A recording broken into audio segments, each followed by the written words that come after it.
So I guess people must be able to hear me because that was what the echo was. Yep. So we're live. Yeah, I can't find the.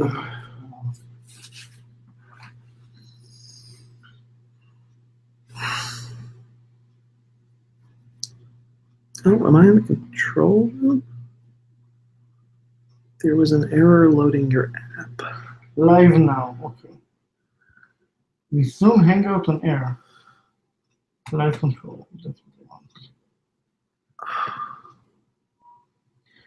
Okay. Screen share, showcase.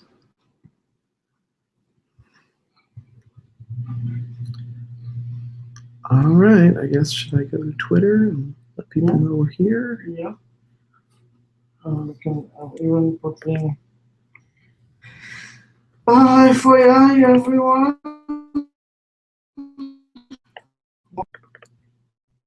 Feel free to open the YouTube link.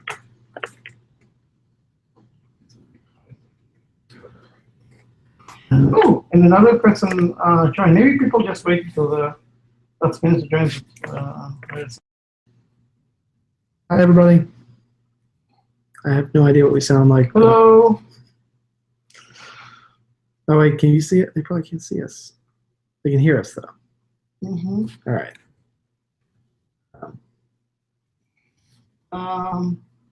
Let us know if you are having AV issues. You should be live video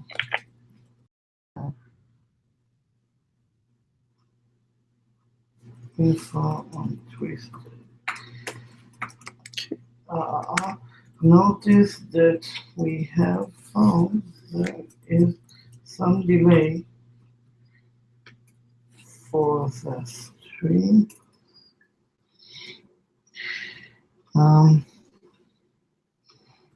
That's life.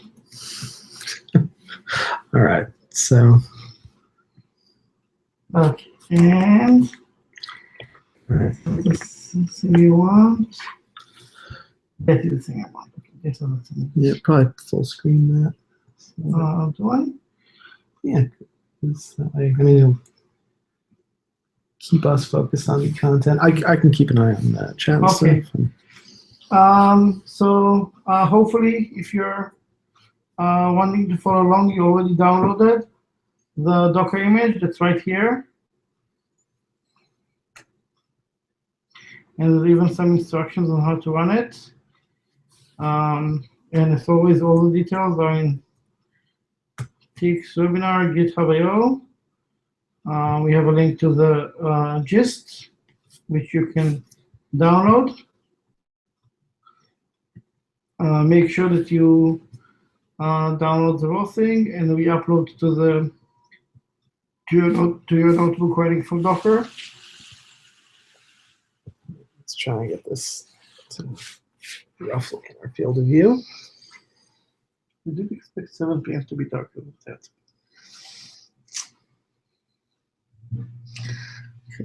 Hopefully it'll get darker as the tutorial gets more interesting. Okay. I will.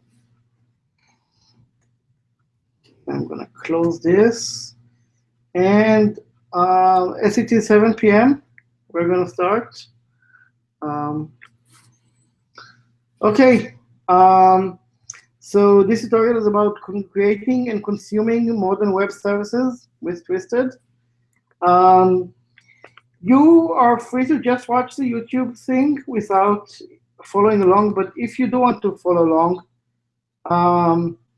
hopefully you have Docker pre-installed. Hopefully your internet is working. Otherwise, I'm not really sure how you're seeing me. And the container is running. This is how to run the container. It will just work ideally. And you'll want to upload the notebook. So as you can see, I'm running this tutorial from the uploaded notebook. Should we do a quick little sample of how to do that, or? Sure. Yeah. So if I had wanted to do this from scratch, I do upload, and I will do this. I will double click on that. I don't want to actually do that because that will override my current notebook. So you can go here and do that. Here, upload book, and then we.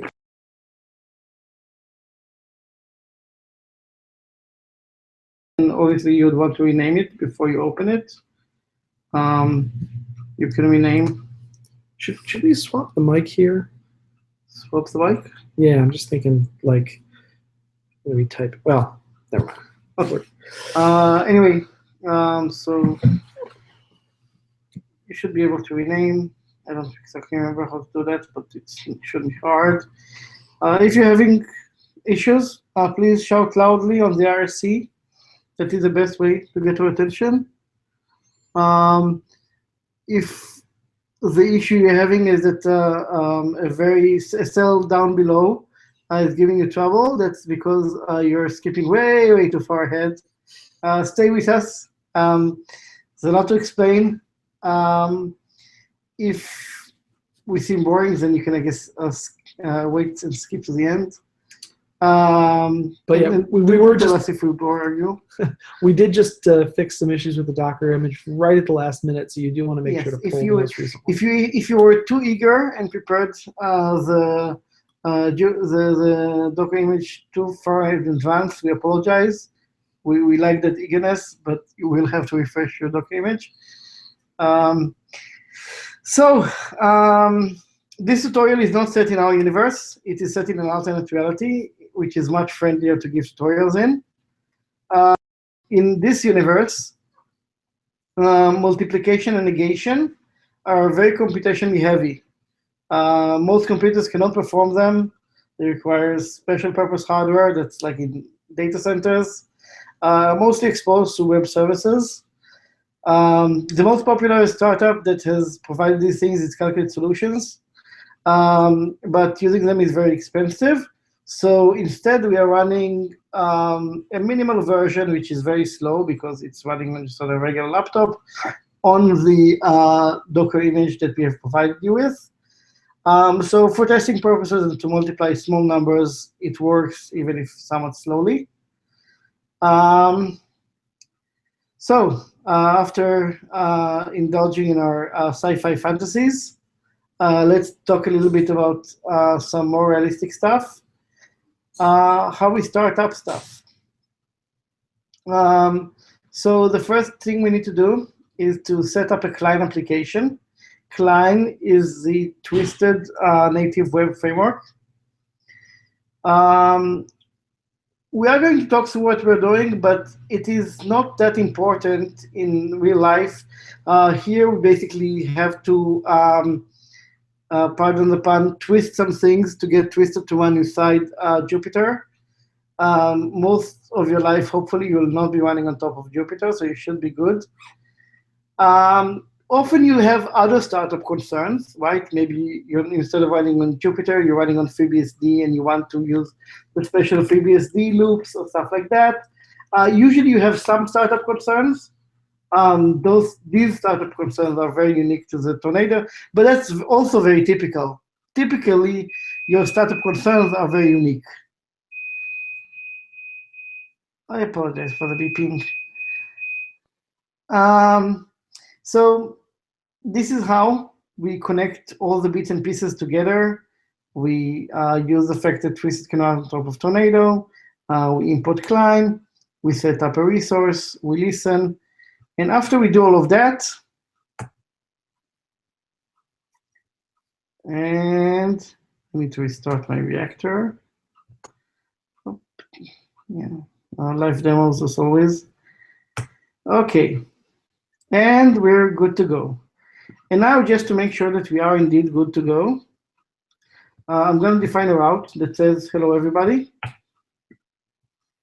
And I'm going to click a link. And as if by magic, when I go to localhost 1990, it says hello everybody. Now, there is a note that we probably want to draw your attention to. If at any point you try to redefine a route and it doesn't work, Klein has something that I guess is arguably a feature and arguably a bug, but it is something where if you redefine the function that the route points to, the route will be built. But if you instead redefine the route to point to another function, it will not update correctly. Again, most of the time, of course, you're not live rewriting your code. So usually it's not a big concern, but it is an issue.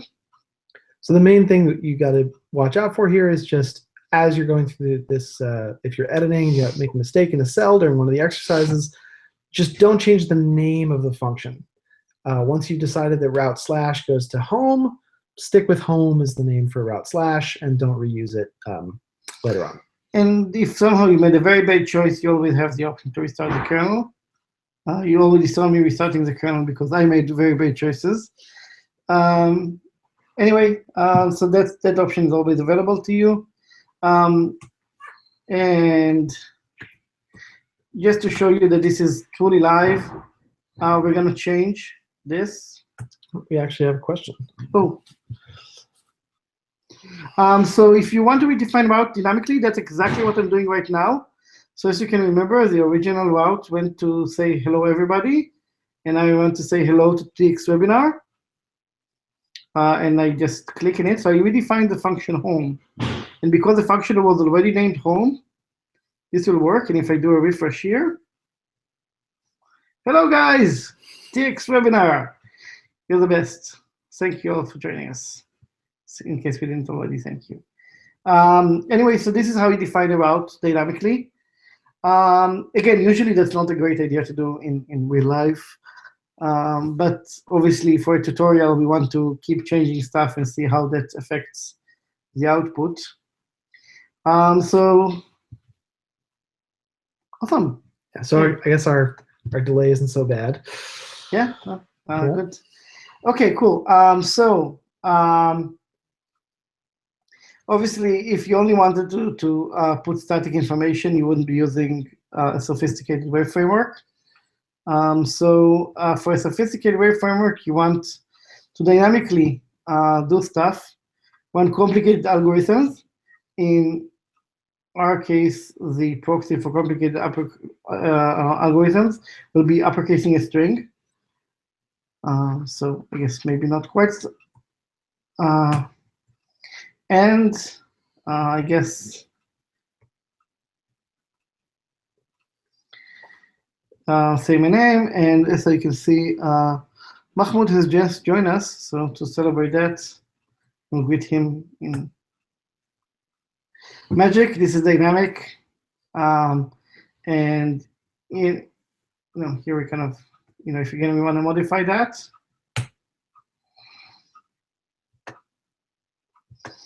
And a much more lower key. So, hi, Mahmoud. Thank you for joining us. And kind of just to make sure that A, your environment is working, and B, you kind of got the gist of what we're saying, we have an exercise. And if you're following along until now, then the exercise is basically just to fix this cell. So let's first see what happens if we don't fix this cell.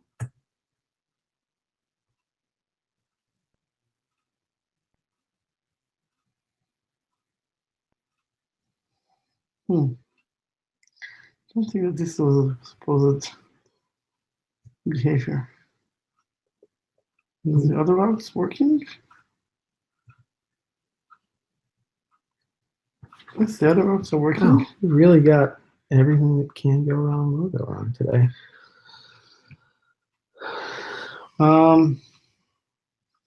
Yeah. Let's kind of have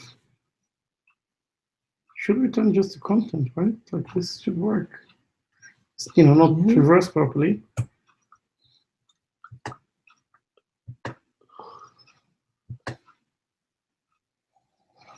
Can't just, I think it's probably just a browser issue.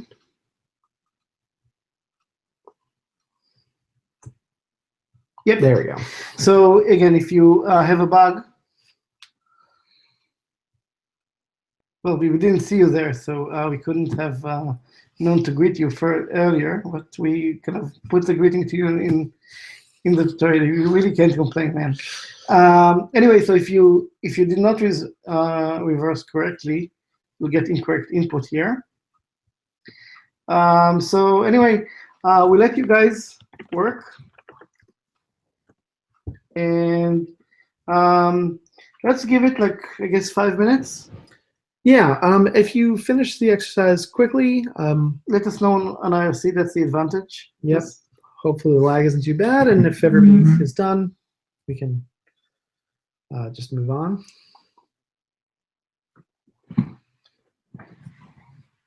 And yeah, the soundstage that we are performing on today also happens to be Moshe's house, so he's got to deal with stuff that's going on in the background, which will give you some opportunity to get this done.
So, how's everybody doing? Do we have any questions about the exercise?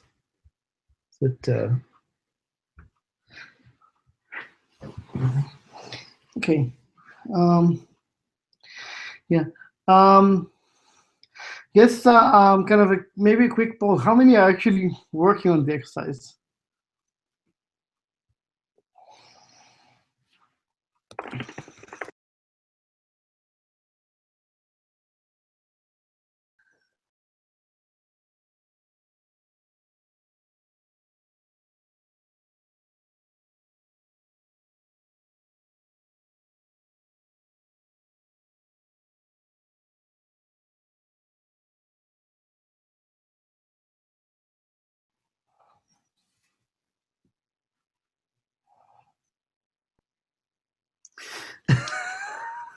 Right. Okay. Yeah. Cool. This is good actually. If you're still setting up the container, we'd definitely like to know about it. We need to kind of calibrate how long that setup is going to take. Yeah. Definitely feel free. Trying to get up to speed with Dockers and getting the notebook to work. Cool. If you have specific issues about getting the notebook to work, if you're getting an error and you're not sure what it is, do let us know on IRC. Yeah, we might have. I guess it's kind of hard to tell. So maybe we'll wait. Okay. How about we kind of wait until people tell us that they've gotten stuff working before moving on? Does that make sense to you guys?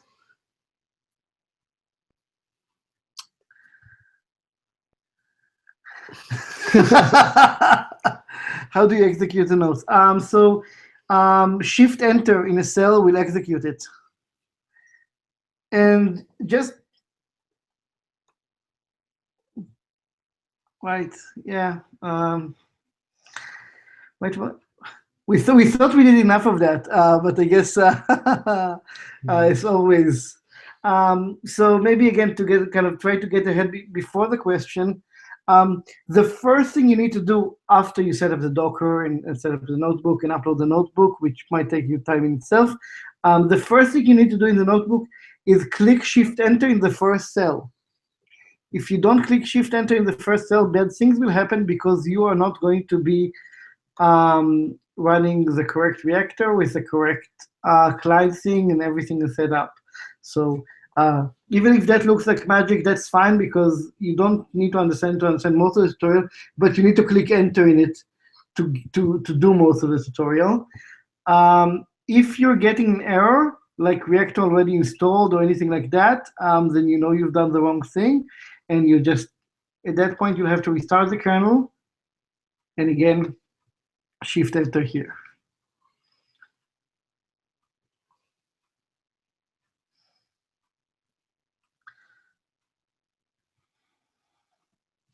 All right, so yeah, show of hands if we can.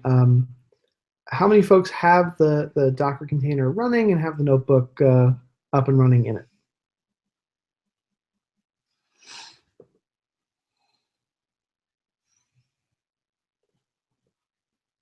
Okay, so we got one with the notebook running. Woohoo! That's good. Awesome. Thanks.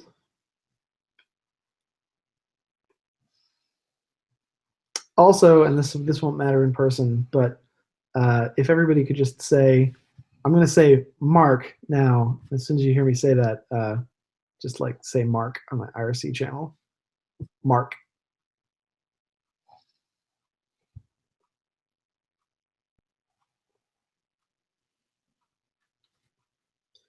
Maybe the amount of lag is dynamic.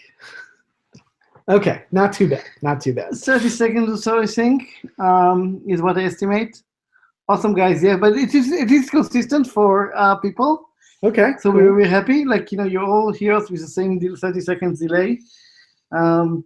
We are 30 seconds in the past from you guys.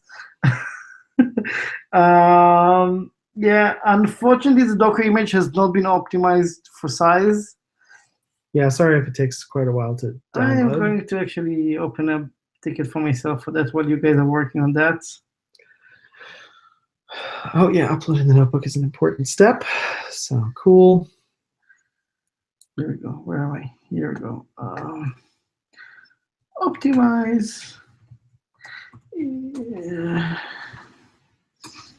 Great.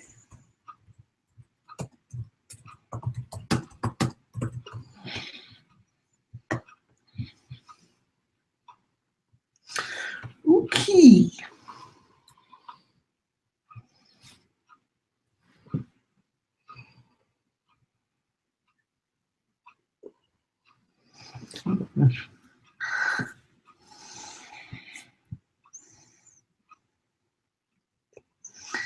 Process are weird. Like whenever I give the tutorial or a variant of the tutorial, like I think, what about, huh? Yeah, sorry about that. Hopefully there's some details on like the, no, where do we have details somewhere? Man, we don't have written down details of that. Well, yeah, I don't think we wrote down to do the upload. So we did say how to download it to it. back it up. But my link are showing up HTTPS. Huh? The ones in the notebook itself?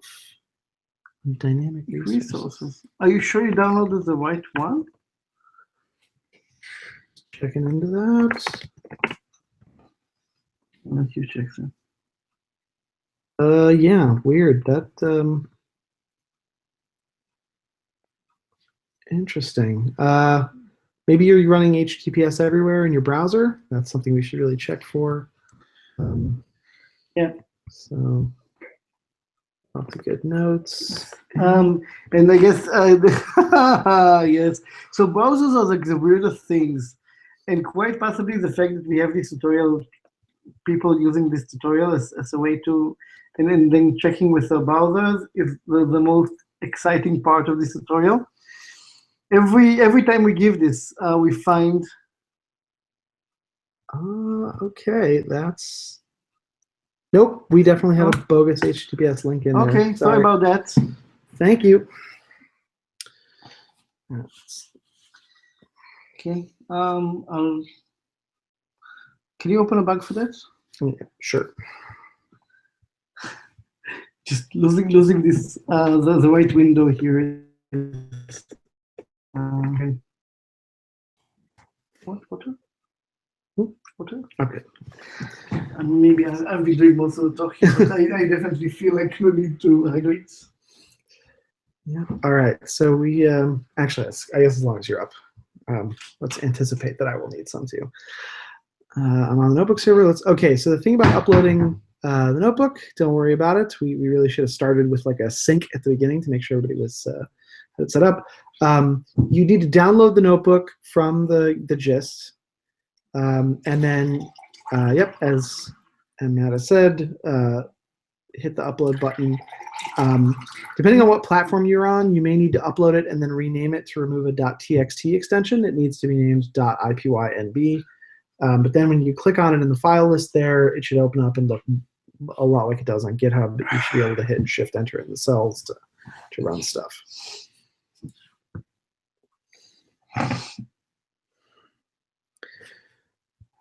All right, so I guess we should probably allocate like half an hour at the beginning to. Yeah, I'm very happy that we have the exercise first, like this early, because any later we would have found like all these issues even later. Yep. I think this was. Okay, that was guests. Okay, awesome. Yeah, and don't worry about being slow. We were unprepared at the beginning here. We didn't have the final Docker image until only a few minutes beforehand. There was really no way to download the image correctly before the tutorial, unfortunately.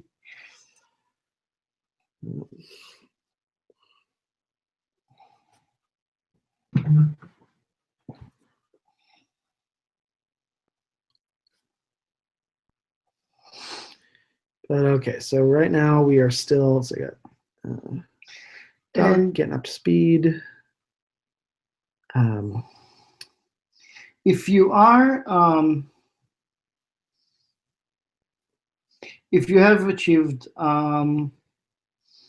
notebookiness, then you can feel free to start working on the exercise that I have just gave you a link to localhost 2.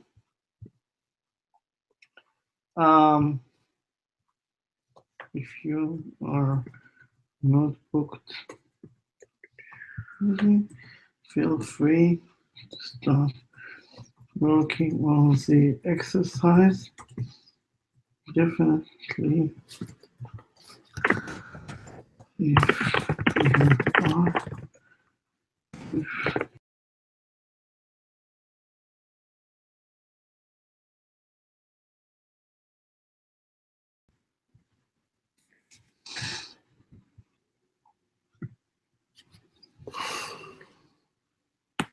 yeah, and definitely say so once you're up and running and have managed to reverse a string.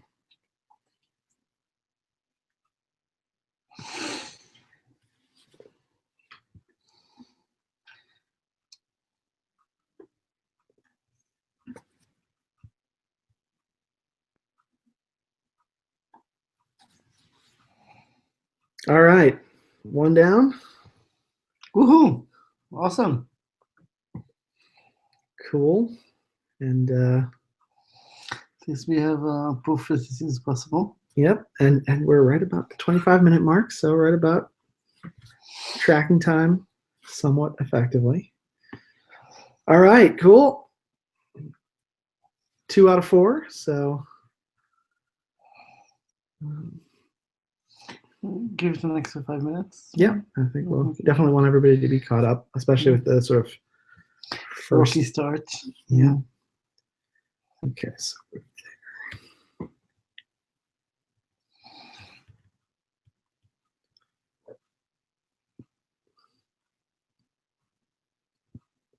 Okay, and then we're gonna hand off Switch to you. off? Yeah, sure. Yes, the last bit I'll do is I'll give you like the official solution from the features. Some of you we recognize the mix. You might be Python programmers who already know the official solution, but just well, mostly I want to test it. Like we can do that. Right. Okay.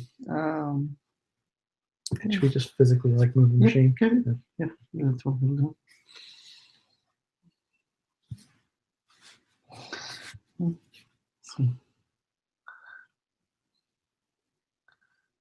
Maybe.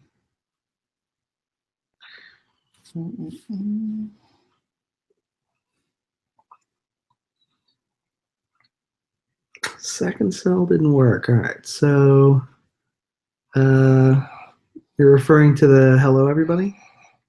Second home. So hello PyCon. Can you describe the failure mode?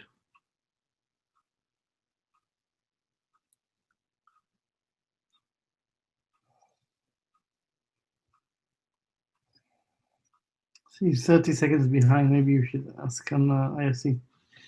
I just feel like by the time we're done typing, like. Yes. Okay. So.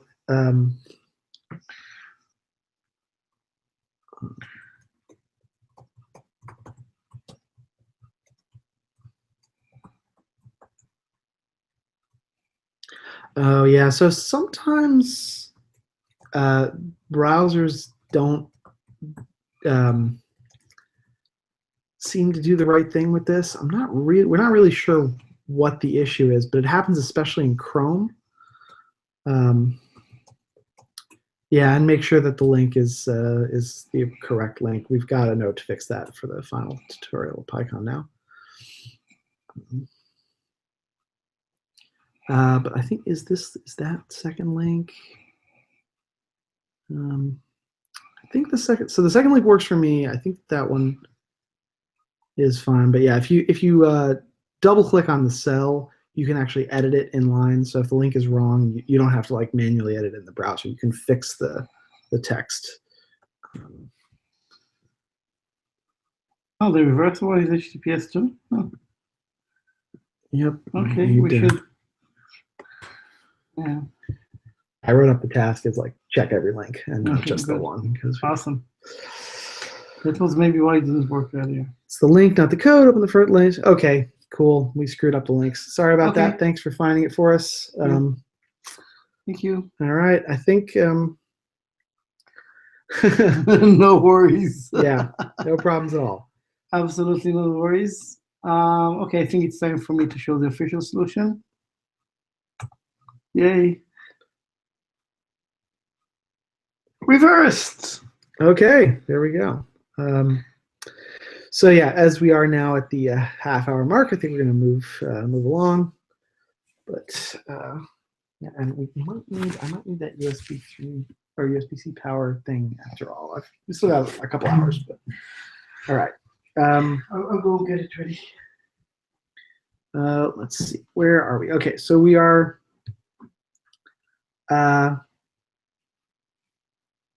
jumping straight into cool. So from here, we're going to be jumping straight in to making use of asynchronous web APIs. And as some of you may know, that involves the venerable twisted.internet.defer module. So execute that. Now, the first thing that we're going to do here is we're going to show how you would use just an arbitrary API that does something asynchronous. So the stand-in for something asynchronous here is defer.succeed, which just immediately gives back a result, but isn't in an asynchronous way. So hopefully we're not going to blow up my laptop with a third-party power thing. Looks like it's cool. Yep. Bad tab on the stream. Oh, right. I should show this unless you've. No, I didn't click anything. Still. Yeah. Okay, let me figure it out. Sorry, guys. We will fix it in a second. Are there any other Chrome windows open? I guess maybe you kind of move this thing to a different screen. So this is kind of finicky, but we will fix it. Share. Okay. Okay, no.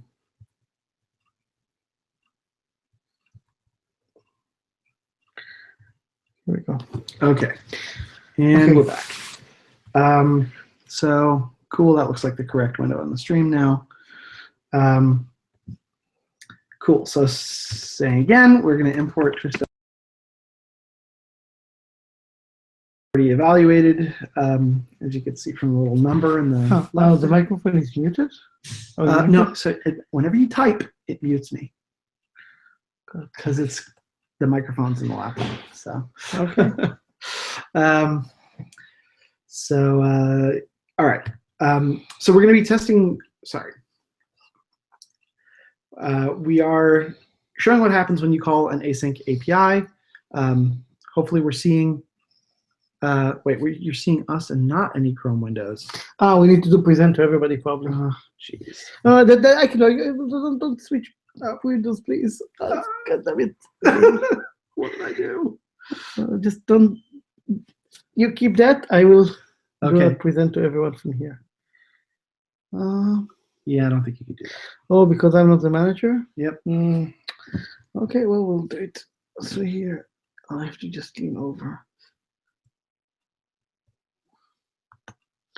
Present to everyone. Okay. Now I see. Okay. Hopefully, hopefully we're back. Yeah, hurrah. Okay, cool. Hey So, guys, sorry about that. deferred.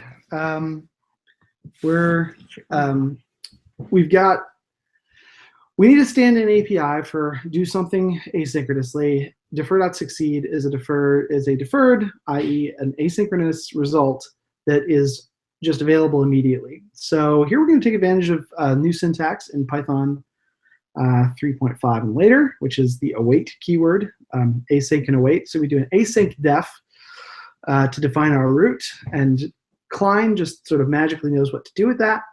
And so we can await things, deferreds specifically, not async IO futures. In Klein, you await deferreds.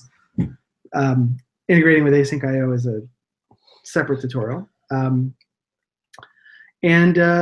So then we can define this route, which just at /immediate gives us back the results of an asynchronous operation. Let's click it. It's ready right now, as we would expect. So that's the sort of the most straightforward usage of an async API. And defer.succeed could be a variety of other things. So here, we're going to start to mock out the calculate.solutions API. And in order to give a realistic view of addition, we're going to make an addition operation take 1 second. But although it is going to be slow, it won't actually bill us as calculate.solutions would. So here you can see we have this function add, which returns a defer later, which is another function that returns a deferred. This is using that same reactor that we set up above. And it runs operator.add on the 2 arguments that are given. The one here is the timeout, so it's 1 second later. And then we add a route, which adds 2 integers. So previously we had put strings into the URL. Here we're putting 2 integers. The syntax here, right here, is just like you would in Flask. It's using Verkzog's routing syntax to specify the types of the arguments. So A and B will already be integers by the time we receive them to our add route function. And then let's make sure this isn't an HTTPS link since we keep finding those. Okay, cool. Let's click the link. And 3 and 4 is 7. Now that comes up sort of after a normal amount of browser loading time. So let's maybe turn it up a little bit to a slightly longer delay so that we can see, even though it's a localhost link, 1, 1000, 2, 1000, 3, 1000, 4, 1000, 5, 1000, 6, 1000, 7, 1000, 8, 1000, 9, 1000, 10, 1000, and then we get a result. And perhaps, and interestingly, we can do this kind of with a limited amount of parallelism because browsers are weird, as we previously noted, but we can kick one off in this tab, and then we can kick another one off. Sorry, which is, okay, there we go. Kick another one off in another tab, and they kind of both hum along. I guess that first one finished already, but they're not taking up extra resources or threads in the server. They're just hanging on, waiting for their deferreds to fire. You can see both of them have fired. So now we can take a look at another type of async operation, one where instead of a synthetic delay or something sort of hypothetically asynchronous, we do something for real asynchronous, which is we call the negation API, which our existing mock server, which is running on the background, different port number you'll notice here, 1234. This is part of what's running in the Docker container. We've got this API, which is an HTTP API, and we're going to call it using Trek, which is the twisted requests-alike API. So if we evaluate this cell, we can then take a look at subtraction. And if we subtract 7 from 3, the answer is 4. Now, the interesting thing about this is we have to first await the, here we await the response to the request, which is all the headers and the status code. And then immediately after that, we await the content of the request. And then we do something with the content of the request. So this is just doing things one after another in a row. The next example here, let's see. Well, did you show it running? I did. Yeah. Subtraction 4. And like it's still, you know. I guess this is we're demonstrating here Post-processing of the results. Oh, right. Sorry. Getting a little lost. We need speaker notes here, especially if everybody's going to have trouble setting up the Docker image. But yeah, so here we've got just kind of in the subtraction. Well, no, we sort of did some post-processing there. Well, this is post-processing in the route. Here you do post-processing in the function. I think that was the point. Right, yeah, sorry. We're separating out a web API into like a local API, just a function that gives back a deferred. So here we show we have this affine function because Moshe is like a math guy and uses fancy math stuff like multiplication and addition at the same time. Too rich for my blood. But the general idea here is you have this function which the route just awaits directly. So it calls it as an API, doesn't necessarily know there's HTTP involved. And when we load that, we can see, that's interesting. Okay, what did the exception say? Well, here we're getting to see a nice demo of Twisted's traceback formatting, which shows you all kinds of cool stuff about what went wrong. You want to return the JSON? Is the JSON decode? We're just using the same negation as before. No, it's right? multiplication this time. Oh, do we not have multiplication implemented? We should have multiplication implemented, but let me test it here. So this is what you get for not using the professional arithmetic service that you have to pay for and using your little. See. Phone. Yep, looks like multiplication. How can we quickly fix this? We need to Should we just define it locally and then talk back to the same port. Just a second. Oh, Sean. All right, I'm gonna just YOLO it up here. And And we'll add a route slash oops slash multiply. I was gonna look at the Docker logs for that.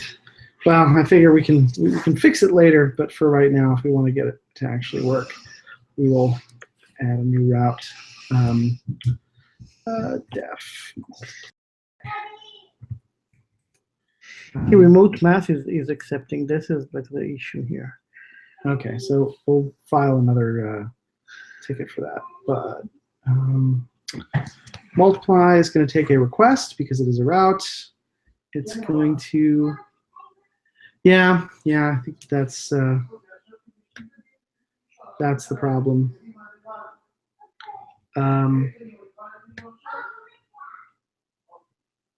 If we, we're passing, oh wait, no, sorry.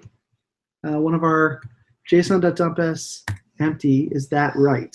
It is not right. We are getting the affine, we are multiplying nothing. So we probably want to multiply A and B. Huh. Yes, that looks right. How did this work? Maybe this was supposed to be an exercise. I don't know. Maybe I thought at some point it was supposed to be an exercise and we lost that. And of course, multiplication takes a while, so you have to wait with us. And answer 21. So okay, there we go. Was not remote math's fault. So yeah, that was a very tricky exercise for me that Moshe just tossed into the middle of it. I'm sorry. Okay, but you know, it wouldn't be a live demo if we didn't have fun like that. So let's see. So okay, we are. I think this was where I was supposed to switch back. Or? Okay, maybe that really was supposed to be an exercise. We probably should have. Yeah. So that's why we showed the same idea twice. Yeah. The first time. Okay. I'm gonna. Okay. Should we switch back and I'll file the bug? Yes. Right. Who knows how to use this thing? I don't think it charges very effectively. That's fine, as long as we don't die. It's not charging. It's just, but it's not discharging either. Okay. Okay. Okay. So he did the exercise. All right. Awesome thinking ahead, man. Cool. So now that we had some fun greeting, reversing, and calculating solutions, we do want to kind of go back to the first cell and kind of say that, you know, all the things we promised you we won't talk about, now we will talk about. So kind of the code here is basically the same code as the first cell, but now we annotate it. So the first two lines are actually very interesting because you'll see that stuff kind of crop up a lot when we give directions on how to install custom reactors. Basically, this is something that's arguably kind of a work in Twisted. As soon as it imports a reactor,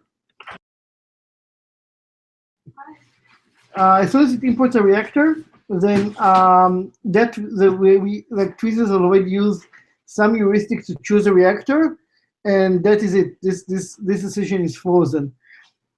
So in order to explicitly choose a reactor in Twisted, you have to do it very early on. In this case, literally the first cell in the Jupyter notebook.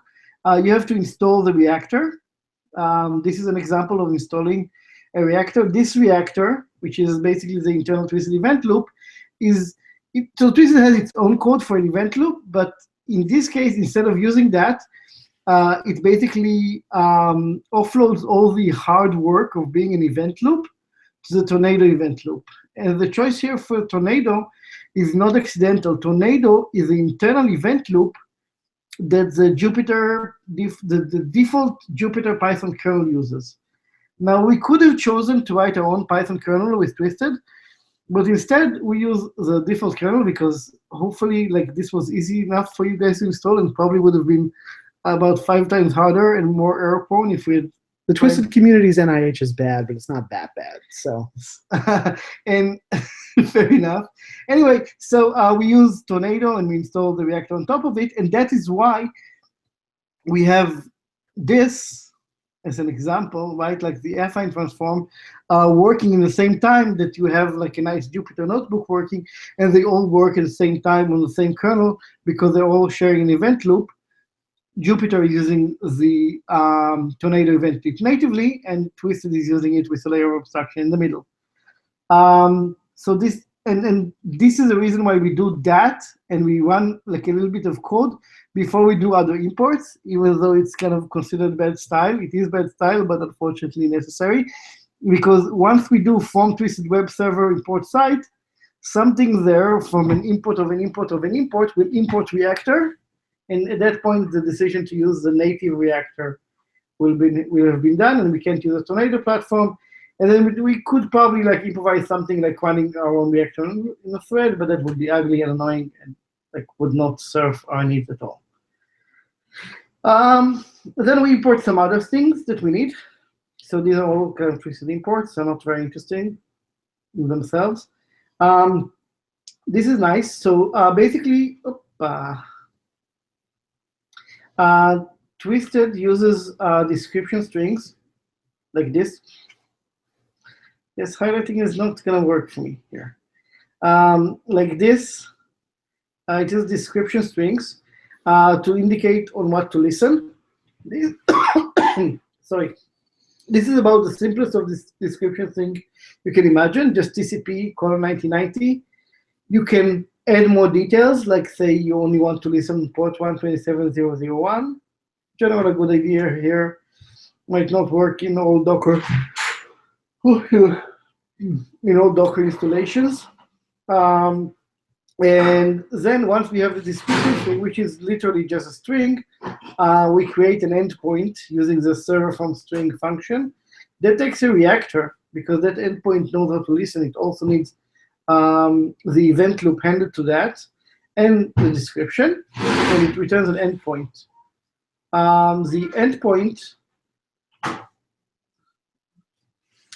The endpoint can, and then we create the site. So the resource, as you can see, is something we import from Klein. So Klein has a global resource that is a default resource. And we create a site from that.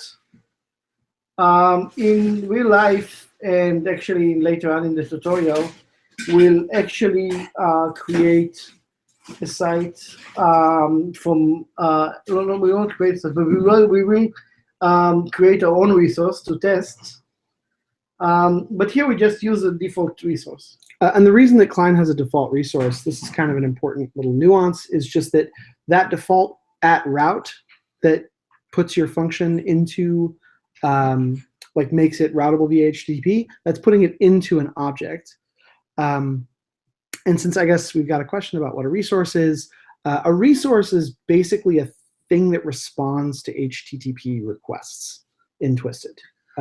So a reset is what does the logical layer of the HTTP, and the site is basically the thing that connects it to an actual HTTP parser. So the resource, for example, is not aware of the difference between HTTP or HTTP2. The site is, but the resource doesn't understand, /greet/user should go to this function. So that is the kind of thing that is in the preview of the resource. So we create a site wrapped as a resource. So often you'll use like the regular, like you almost in every Twisted application. Maybe this is a good way to explain that. In every Twisted application, you have your own resource. This is what makes your application. But you'll often use the site that just comes from Twisted, unless you have very specific needs. Sometimes it's good needs to write your own site, but that is pretty rare. Yeah, so in terms of Adorado's question, with custom resources, it would be resource.route. It's actually a lot like the Flask API, and we'll get into like independent resources later on, but something like that. It is similar, but not exactly that, for reasons that we will probably get to. And so, like in any good play, we have the endpoint and we have the site. Until now, they haven't met, and obviously the denouement is when they meet. right? We say, okay, ep.listen on the site. It's actually the first cell, because there's actually a bug here. We don't actually use the S. We should probably use the S here and not create the site resource. Otherwise, it's kind of add a bug. Thank you, all of our beta testers. This is really helpful. We're in the holding moment here, where the Klein and the endpoint meets the site, and together they create magic. Because the site, like I said, it doesn't understand HTTP versus HTTP2. It does not understand what TCP is. It doesn't understand what SSL is, which ideally here we run on top of TCP, but in real life we probably want to run on top of SSL, or like maybe other kind of more esoteric things like how to do Let's Encrypt. So this is the high mid Sully, where the site actually listens on a concrete networking layer, and magic happens because you actually get a working website. Right. So this is basically how you build a working website. At that point, as you can remember, after we did the first cell, all you needed to do to actually put stuff in the cell is literally just define functions. Okay, so that is the first. Like I think after you kind of saw the value from that, it's kind of easier to explain like why it's useful and how it works. So now we want to talk a little bit about like the about some performance concerns with async operations. And for that, we'll show a naive implementation of negate. So we already can obviously subtract two numbers easily, but here we want to subtract two numbers from a given number. So we want to do a minus b minus c. And of course, that is equivalent to a plus minus b plus minus c. So all we need to do is negate b, negate c, and then add all these things together. And here we see the implementation of that code. We negate b, we negate c, we add all these things together, and as if by magic, we get a result. And just to kind of show you the pain in obvious ways, right? We kind of take a page out of Google's book and actually showed you the elapsed time in the result. Unfortunately, unlike Google, we are not going to come out looking really good from that little exercise. So just to show you how not good we're going to come out, let's kind of wait a little bit. It's named slow subtract for a reason. As you can see, it took 6 seconds. So Google, we are definitely not. And later on, I'll connect like a little bit us to Google and explain like why I'm mentioning kind of like that kind of stuff. Yeah, and so this is a real problem in real life, right? So I guess it's always hard to explain Google because search is difficult. But imagine like any kind of microservice architecture, right? Your page probably needs to connect to two different microservices. If it does that way, then it will take a long time. And here, this is kind of the thing that async frameworks really make easier and better, right? If there's like one reason why I would tell people why you should use Klein, not Flask, or something on top of Twisted versus something on top of a thread pool, this would be the reason. The reason is you can implement fast subtract. So fast subtract, you'll notice does a few interesting things, and maybe we'll kind of go through and explain them. So first, it turns the results into a deferred. As we say, when you actually await something, you get something that's not deferred, but it's really deferred. Kind of papers over that and makes you not have to care about that stuff. And then we basically wait for both times together. So the idea is that you have to wait for negation. You can't work around that. But you can wait for all your negations together. right? You're already paying calculate solutions a ton of money. The least you can do is, get your money's worth out of them. So he sends them all your requests for negation at the same time, lets them churn their quantum computers on that, and return that, and basically you're using maybe more. Just 1 second. Sweetie, can you go upstairs and see what's going on with Zora? She's okay. So you basically wait for all your results at the same time, and maybe before we kind of go into more detail with that, we will actually see. Did you not click the right place? Yes, now I clicked the right place. This is going to be faster, right? Elapsed 3 seconds. So maybe not quite Google times, but we are getting there. We have shaved down 3 seconds out of our 6 seconds, right? And we can't shave any less, right? Like it has to take 3 seconds because one negation takes 3 seconds. We're not going to be any faster than that. But we can make sure that all our negations work at the same time. So basically, this is the difference between fast subtract and slow subtract. Here we send both requests to calculate solution at the same time. We calculate, we depend on their load balancers to do the right thing and to kind of, churn out, solutions from like, 2 backends.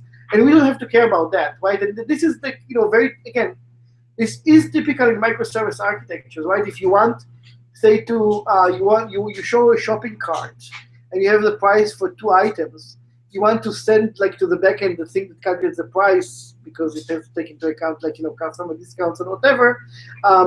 To both things at the same time, get them both and display your nice web page versus send one, wait, send the other, wait. This actually has real impact.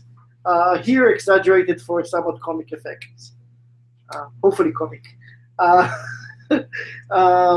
Anyway, anyone has any questions for you so far? Because if not, we basically have the exercise of like, again, simulating the same idea that we showed you with subtractions, with multiplication. So hopefully this does not bring any bad memories from anyone from math class, but I thought it would be kind of like amusing. The squared length of the hypotenuse, as you can remember from Pythagoras theorem, c squared is a times a plus b times b. So that's the result we want. We want, that if you pass it 3 and 4, it will get 25 because it's 9 plus 16. So first do it the slow way, which is kind of like, basically the same way you will write it in sync code. I'm almost certain I made a spelling mistake though, yes.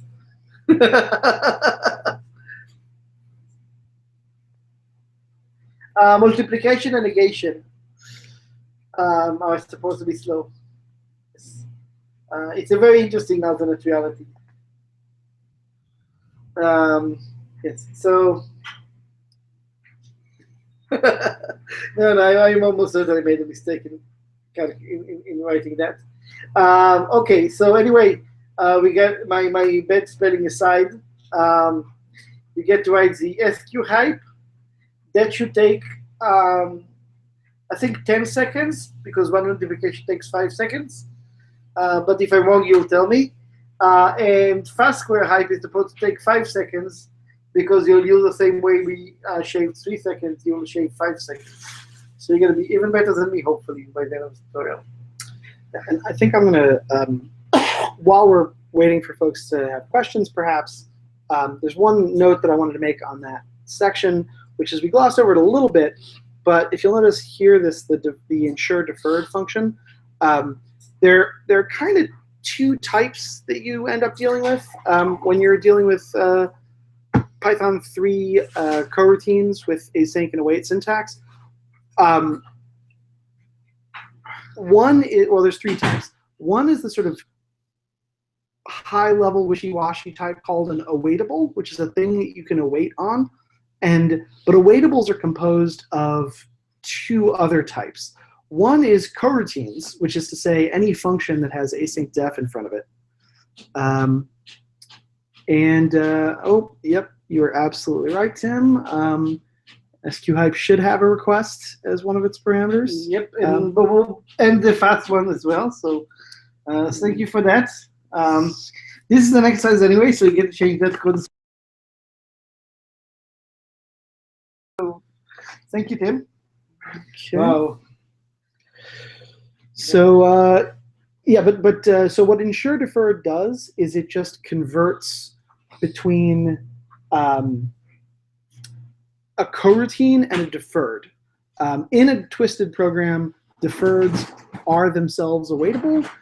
You can also await coroutines directly sometimes, but you cannot call gather results on an awaitable.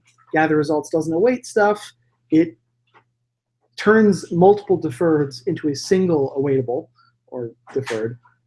So you just have to make sure that the types are correct. So when you have a coroutine, which is just the result of calling a function with async on it, you always have to make sure you call ensure deferred on that if you need to pass something that takes a deferred. And the whole point of ensure deferred is the same function to call. If you're not really sure what negate, if you're not, they define something you can await on, ensure deferred will return you a deferred.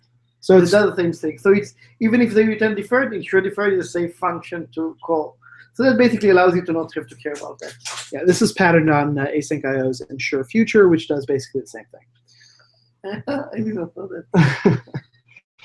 Learn new things every day. So okay, so now we're going to give you all some time, or well, hopefully we have been giving you all some time to work on the exercise. Put 5 minutes on the clock, see if everybody manages to do it. And yeah, feel free to pipe up with any problems that you've got. It is discharging, but hopefully slower. It's been at 43% for the last 20 minutes. So it's So we're good. discharging just very slow. Yeah. Sorry, this is the best like- USB thing I have here. Real slow. Yeah. I have like classical Mac stuff. Yeah. So I'm not here to do Mac stuff.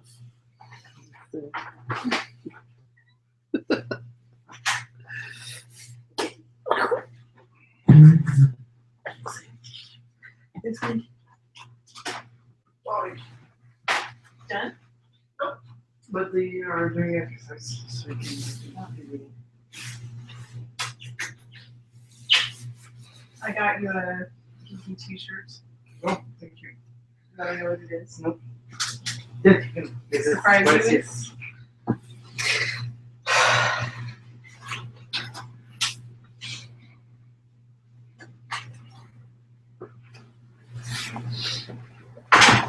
All right. Ooh, nice. Tim cementing his position as a pretentious academic by completing. Completing the exercise first. Yeah.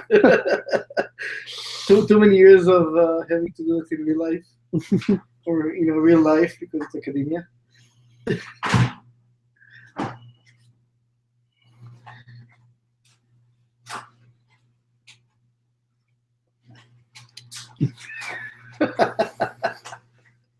We love you, Tim. Yeah, your participation is much appreciated.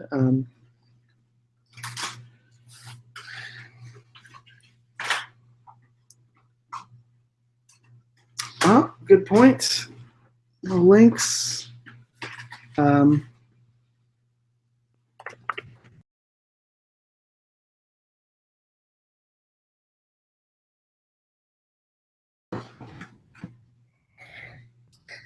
Man, I thought we were almost done with tutorial. Yeah, that's it. 16 issues that we filed so far. Okay. Guess some of them we knew about. I'll just click the new issue button.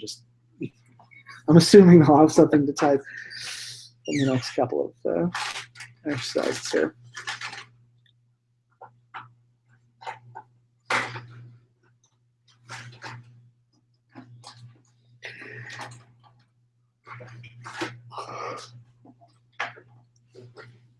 So yeah, and hopefully the links are in terms of what you would have to click are somewhat clear, just based on the route decorators and what that looks like.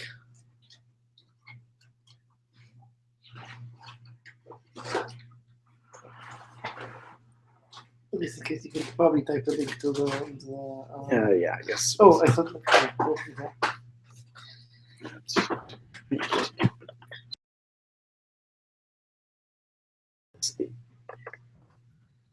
No, that's 1990. All right, that's SQ hype 3.4. 3.4 is easy because everybody should remember that it's 25.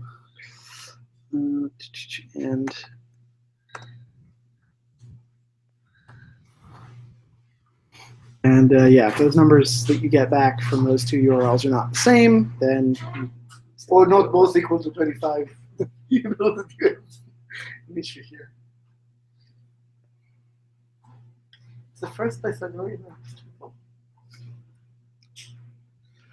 Very famous.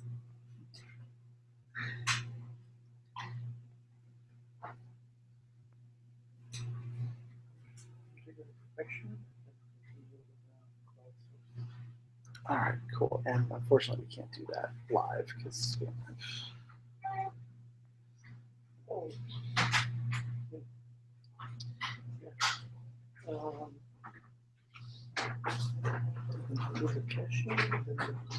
Yeah, well, I won't spoil it. I'll scroll all the way down. Let's see what happens.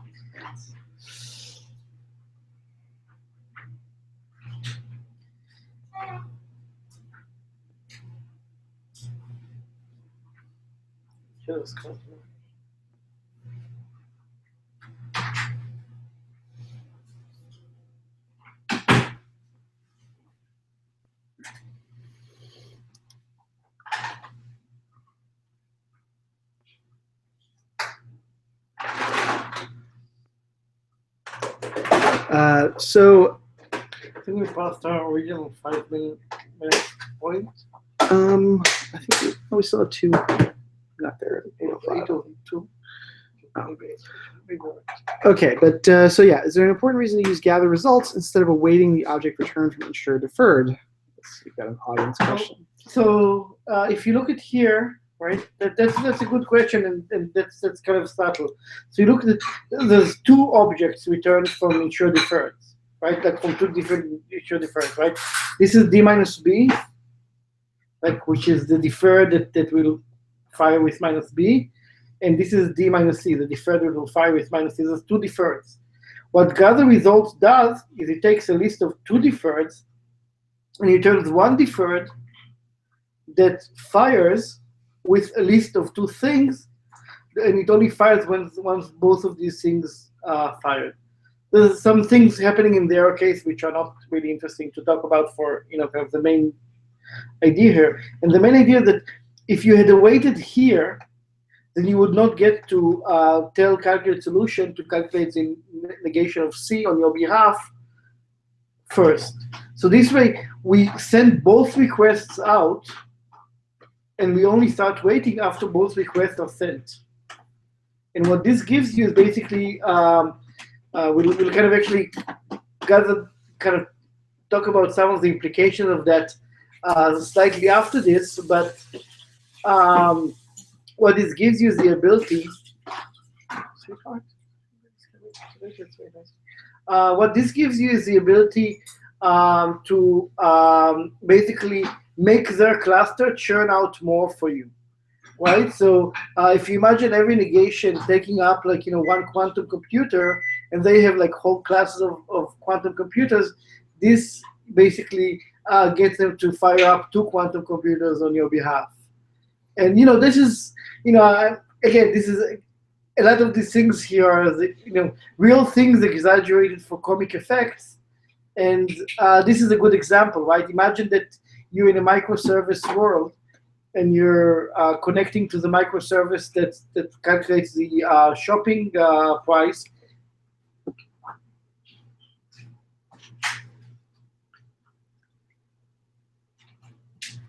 A ensure deferred, B ensure deferred, A wait, A. So the reason, so okay, so what Tim's suggesting here is that if you do the two things that you want to do, fire them off in parallel, await one and then await the other, that kind of works. The reason you want to have an explicit like gather call is so that it's clear that there's kind of a Also imagine that, like, sure, in this case, negation is like one HTTP call. But imagine that, like, you need something, the fact that it's one HTTP call is not something that, is promised, right? Like, what if it was some negotiation, right? You try negation, and then if it fails, you try an expensive negation or something complicated like that. In that case, if you only when you await the first one will you try the first negation, right? So the fact that, like, it happens to work correctly because they start sending us the details as soon as we are done. But if it's like a multi-step process, then it wouldn't have worked correctly.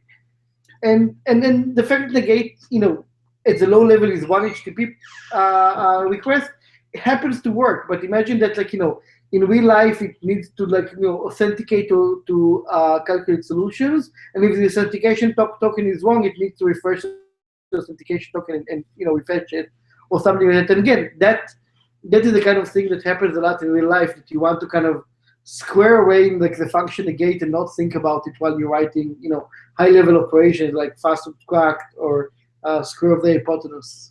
And the other thing that you want to that gather results is useful for is when it's a small fixed number of operations like this, like if you have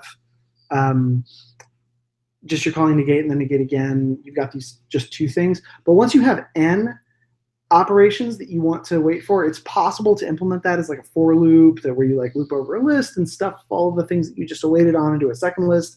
But then you just kind of implemented gather results yourself. So gather results is a nice way to just specifically say, like, we're waiting on, we don't care which of these happens first.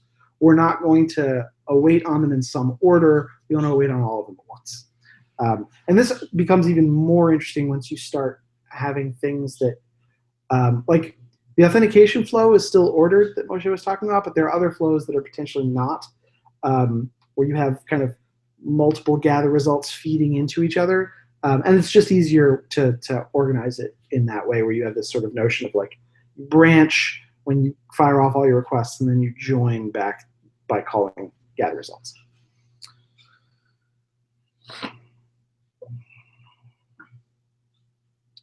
Okay, so we've got one person with who's got SQHype and fast SQHype done, but we're coming up on a little over 10 minutes, so I think we're going to be moving on. But please, if you're not done yet and you're struggling with some part of this, please speak up so that we can address that.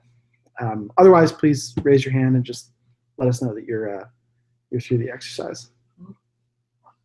Okay, so kind of I made multiple, like. Oh, okay, we got two. I guess maybe I missed that. Oh, it just came on. Okay, 3. No, 3. Okay. All right, so Mahmoud, if you're not done, all right, moving on. Yeah. So twisted, with those kind of techniques, right? Like here we only calculate, two things, and clearly Calculate Solutions is a big company; they can take the hit. But in real life, as opposed to, like, this weird fantasy, Twisted has actually taken out routers for more or less these techniques, right? You kind of ask the router a lot of questions, like, a lot of metrics and so on. And the router basically gets too many questions at the same time and kind of falls over and dies. That's not fun, right? So of course, there's I guess a classical solution, like in the I guess in the 80s with the turbo button, is to use a slower framework so it won't happen. But of course, a very silly solution. The real solution is to say, okay, I have a service. My code is designed to overrun services as fast as it can. What I want is a clear definition of what's overwhelming. This service can handle at most 10 requests, and then to make sure that I never fire more than 10 requests, right? So regardless of how fast my CPUs are or my algorithms are, I don't fire off more than 10 requests. It's unfortunately hard to demonstrate that it won't open more than 10 requests because browsers are weird. But at least we can check that it does work. But basically, we use a very interesting primitive called defer semaphore. That is a primitive that if you do use twisted and you use the techniques that we showed you in fast SQ hype, you will eventually have to implement because you will kill the microservice behind you that is not using twisted, and so is probably like out of threads way before you're done using it. So deferred semaphore basically says, okay, I can open up to 10. In this case, 10 connections, and basically the main difference between like the regular multiply is here. Instead of directly posting to track with the multiply in the data, we are running the mode control 1 function. And mode control 1 is very interesting. It understands the concept of the function is fired off a deferred, and you should not release the semaphore until that deferred has fired. So it returns to you a deferred, but it will not release a semaphore until track.post has fired the deferred, right? So that means that we start getting the connection back. And so this is basically the code. Like I said, like properly demonstrating that it's not overwhelming is kind of hard. Specifically, browsers do this thing where like they try hard not to overwhelm your web server. Yeah, they let you make a maximum of 2 requests at once to any given origin, which means it's very hard to show 10 requests going. But it does work, and multiplying 2 by 3 is 6. Maybe we should add an example that like overwhelms itself, like a little Trek loop here that shows something happening. Yeah, open it. Yeah, because you have the issue open. Yep. Because this is too boring, right? Maybe we'll just try to run like.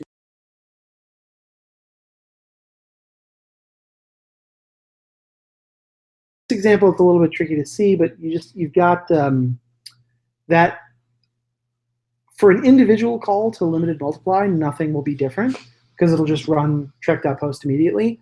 It's only when our customer calls limited multiply 50 times, that global deferred semaphore there will prevent one of them from proceeding. But in real life, obviously, it might not be a global. It might be like an attribute of some class. But here, everything is global, including all our functions and our routes, because this is a tutorial. Okay, so now we are going to talk about some more interesting things in deferred, specifically how deferreds can be used for interaction. All right, so let's. I like the way you think, Tim. All right, so thing. All right, so okay, so crowdsource sums, right? So of course, in our alternate universe, we've got calculate solutions is kind of the quantum computing, like nerdy version of this. But of course, there's also the Facebook of the distributed arithmetic world, where we use the wisdom of crowds to give us our arithmetic answers instead of computers, because who knows if the computers are right all the time. Can't trust technology. So here we've got, speaking of global state, we've got 2 lists. Feed and waiting. And we've got 2 functions here, which again, we should probably come up with a way to demo the parallelism without hanging browsers, because that you can actually. This is just enough, I think. But what we've got here is 2 routes. One is where we will do an addition, and then another where we will get the result of a previously made addition. Am I getting that right? Sorry, I should probably read this carefully first. So first, let's exercise this cell, and then we could do with some links in here. We're going to do, we're going to first request a sum. So the sum of the canonical integers 3 and 4. Did I get that wrong? Oh, sorry, sum add.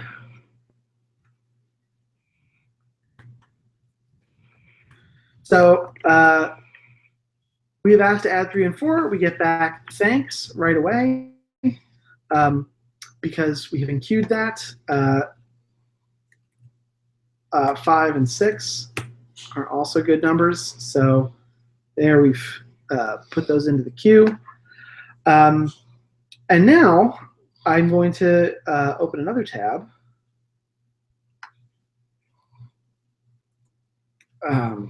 Sum.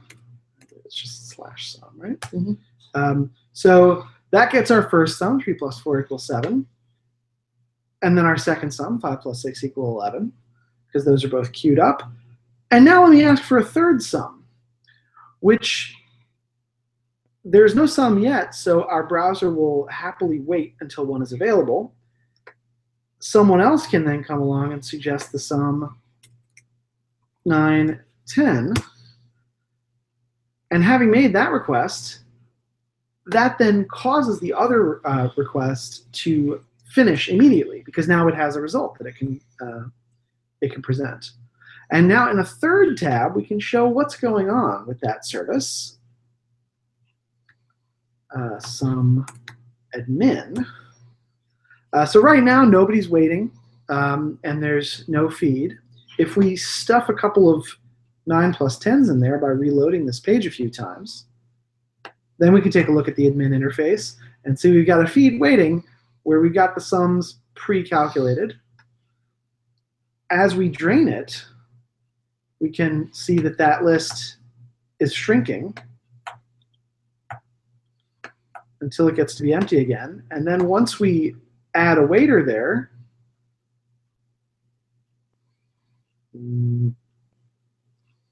is that correctly? I think, do we have a bug? Waiting equal waiting, feed equal feed. Waiting, feed, dot append, waiting dot append. I feel like that really ought to be showing us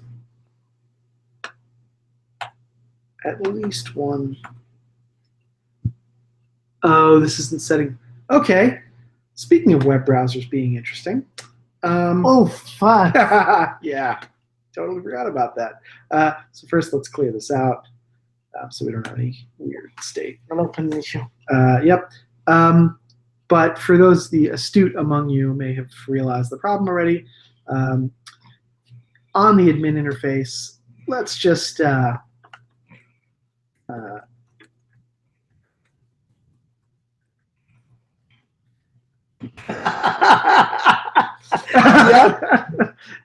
deferred is everyone's favorite HTML tag.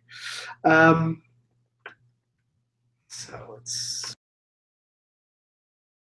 monospaced font, where which is what we should expect. So let me go back and ask for a sum. There we go. So now that it's not being interpreted as an HTML tag, not sure what that's about. So this shows us that we have one deferred in that waiting queue, which as soon as we give another sum to it, goes away. So, and unfortunately, browser request limits means that it's a little bit tricky to show more than one thing at this list at a time. But so back to the example here. To be clear about what's going on here, this is the way that we've shown a lot of examples of consuming deferred so far. Lots of examples of how you call trek.post, which returns a deferred, how you call track.get, which returns deferred, defer or task.defer later, which returns a deferred that fires later, defer.succeed, which returns a deferred that's already fired. Here we're seeing how you create a new deferred based on an API of your own design. because what we got here is we create a new deferred, we append it to a list, and then later we call its callback method. Now, deferreds have kind of two faces. One is the face that they present to application code, and applications have the fact that you can await the deferred. They have add callback, which is effectively what await is doing. But callback is the face that's facing the kind of the framework or the client library, the thing that's creating the deferred in the first place. You should never call deferred, or you should never call callback on a deferred that you receive, that somebody else constructed. But if you construct a deferred, the way that you say it's done now is by calling .callback. So this is just a pretty simple kind of linear queue where every time we request a sum, we add this to this list, which just is a list of the deferreds in the order that they're received. And then every time we give a result to a sum, we get the first value off of that and then give it a result.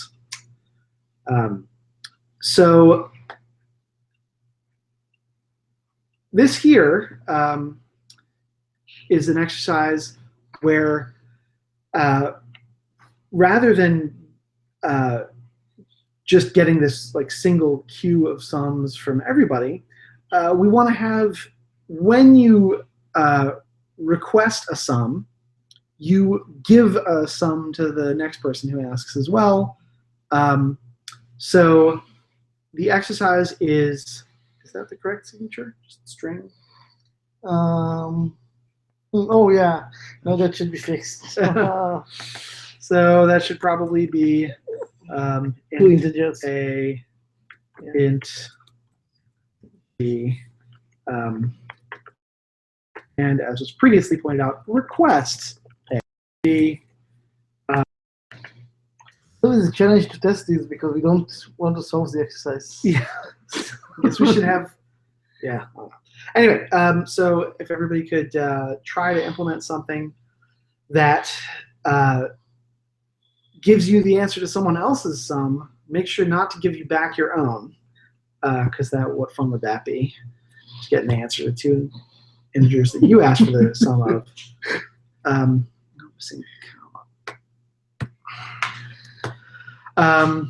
So yeah, I think at this point, this is a bit of a tougher exercise, so maybe we'll kind of set like 15 minutes. Yep, all right.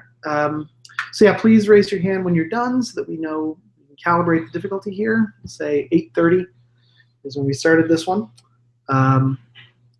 Yeah, let us know what you, and feel free to set your content type headers so that you're actually coming back to us in case you need to rep or anything. Oh, they already have some admin, yeah. So you might want to fix some admin the same way we fixed it, so that you can properly administrate your thing.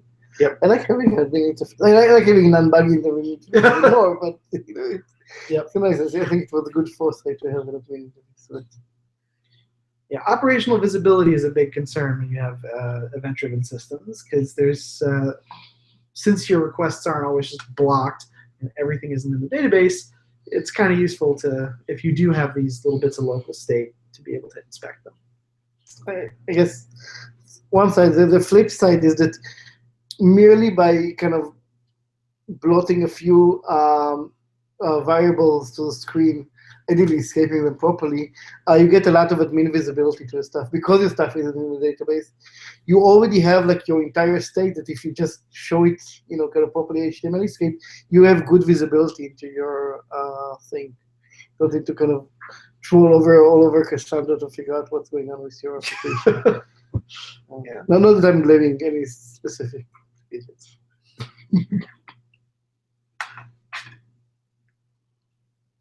But yeah, we're also happy to answer questions while we're waiting.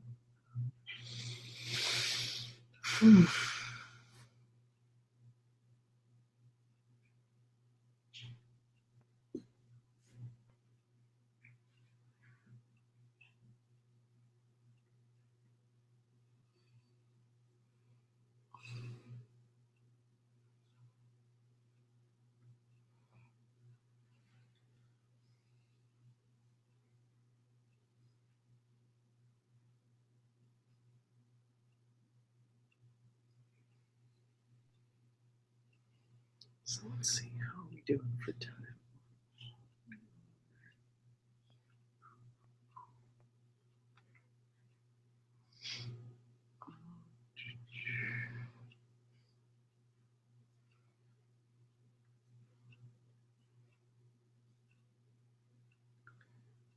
Okay, so 2 big sections left.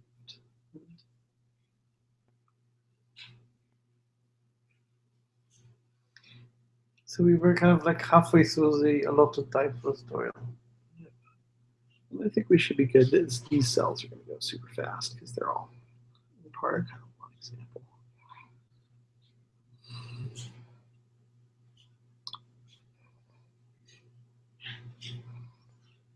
So where this exercise is placed. Remember when we're supposed to release people for their. Oh yeah, there's supposed to be breaks or something.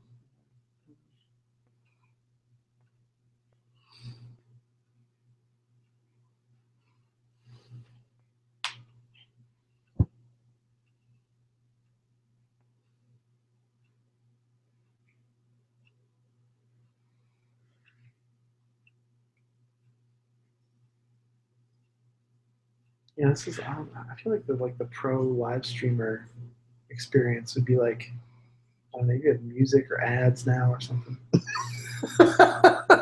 Man, we could be rolling in dough from like all the ads. Yeah, sponsorships. Enjoy Slurm, everybody.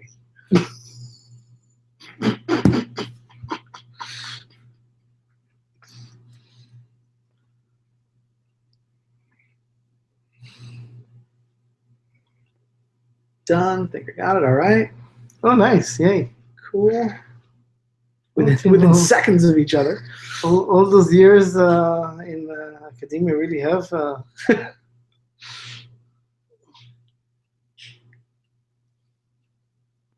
Yeah. No, it's definitely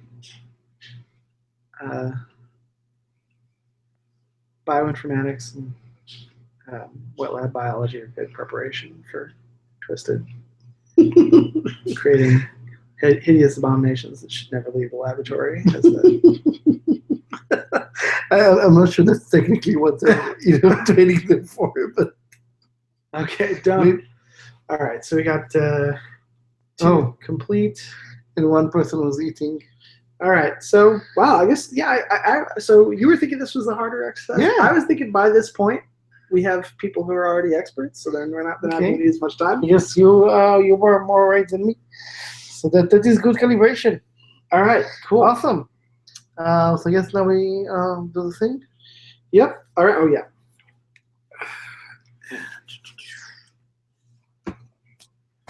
Okay.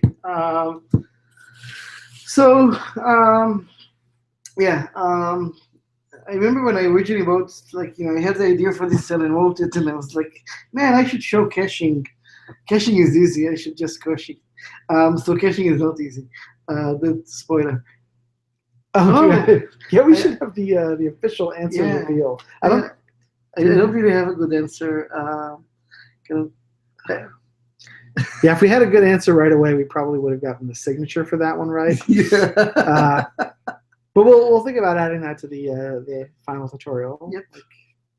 Answer key. You know what we should do? We should have a What's13 answers and have an eval. Oh yeah. So you can use it, but you can't kind of copy from that. You're gonna make an issue for that. Anyway, thank you for the question. Okay, so back to caching. So yes, but easier. You have a persistent process that you know is going to live for a long time, and you can do interesting things like negation, like caching the negations. And I do want to kind of show you the details, because I think also going through those details is kind of an interesting way to think about deferreds. It's like somewhere in the middle between consuming and creating deferreds, because caches are weird. So the easy part first, right? If A is in negations, return negations A. That's easy in always conditions because we're single-threaded. Now I'm going to skip over the progress part, because understanding that would require understanding what progress is. So if A is not in progress, right, if we already got here, then we say, okay, we need to document that A is in progress. And then we actually need to send the negation to calculate solutions. And when it comes back, we are going to go over everything in progress A and return it like ignore the except rate for a minute, right? Like the error case is also not kind of that illuminating, but it shows you how hard it is to write proper caches. I can later talk about kind of how I would even improve that further if I didn't care about losing YOL in like the first implementation. So for the in progress pop A, the callback res, right? So I first make sure that everybody who was interested while I was in progress get a callback. Then I document it in the cache, and then I finally return it. And why is that useful? That is useful because if A is in progress, right? If I already asked for the negation and I did not get back an answer, I basically get a list make a list of deferreds. So I make a new deferred, I put it in the list, and then I basically just return the result of that. So it's return res await this. So it basically effectively it waits for that deferred to fire, and that deferred will fire here. And you notice that I do the somewhat inefficient thing, or if I got an error, I error out everybody who's also waiting for me.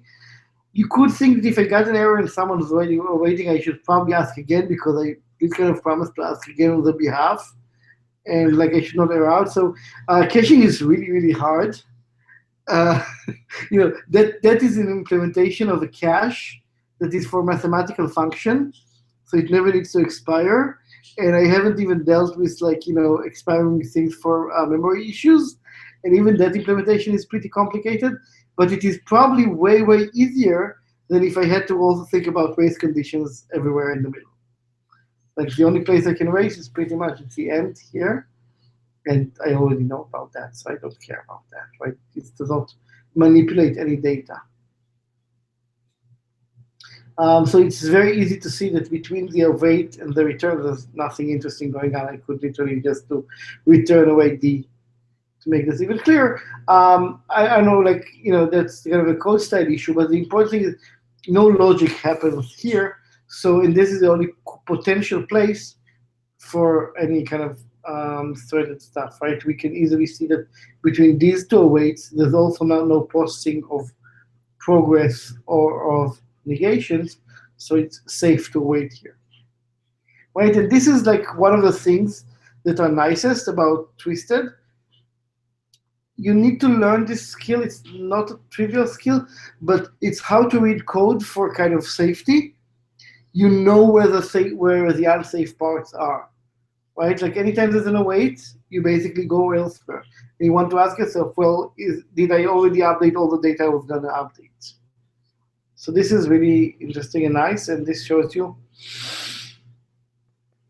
kind of where there's a potential for problems. And basically then caching negate. And I actually made a mistake here. I should probably do a tell. Can you open an issue for that? My cache is still wrong. Oh, you got cache invalidation wrong. Who would have thought that might have been a problem, aside from literally everyone? So easier, not easy. So del progress of A and move negations of A in the when negations of A to begin. Yeah. Do you want to talk about why moving negations of A to the beginning is actually an important bug there? So it's an important bug because d.callback runs arbitrary code that might negate something else. And if that negation happens to be the same negation, it needs, right? And this is, again, like a skill, right? d.callback can do arbitrary things. So at that point, you stop and think, hi, is my data consistent? And so unfortunately, I was not smart enough to do it the first time. Oh, that's actually like still wrong. I should probably do this. Um,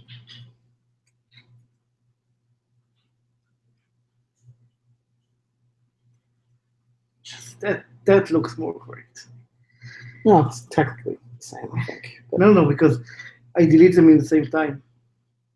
So I delete progress of A earlier, right. because otherwise something, they should really look in negations before they look in progress, but but this is a good example of like, I know that this is a potential data consistency place, so I make sure that my data is consistent before here, right? So there's a skill that, like, I guess maybe you should have written.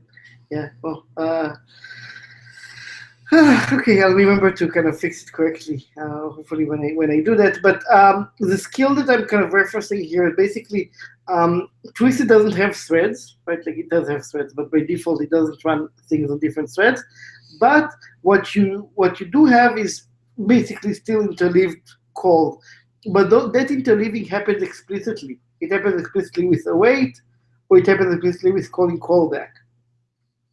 And so the skill is that you need to know that these are places where logically you release the lock and reacquire it, right? If you're thinking of threaded wait. So you want to think, is my data consistent? I have a result.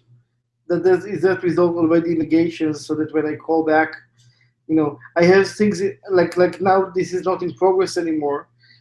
Did I make sure that it's not in progress when I call back, right? So that's the kind of that's a way to think about data consistency, to make sure that that you kind of don't have race conditions.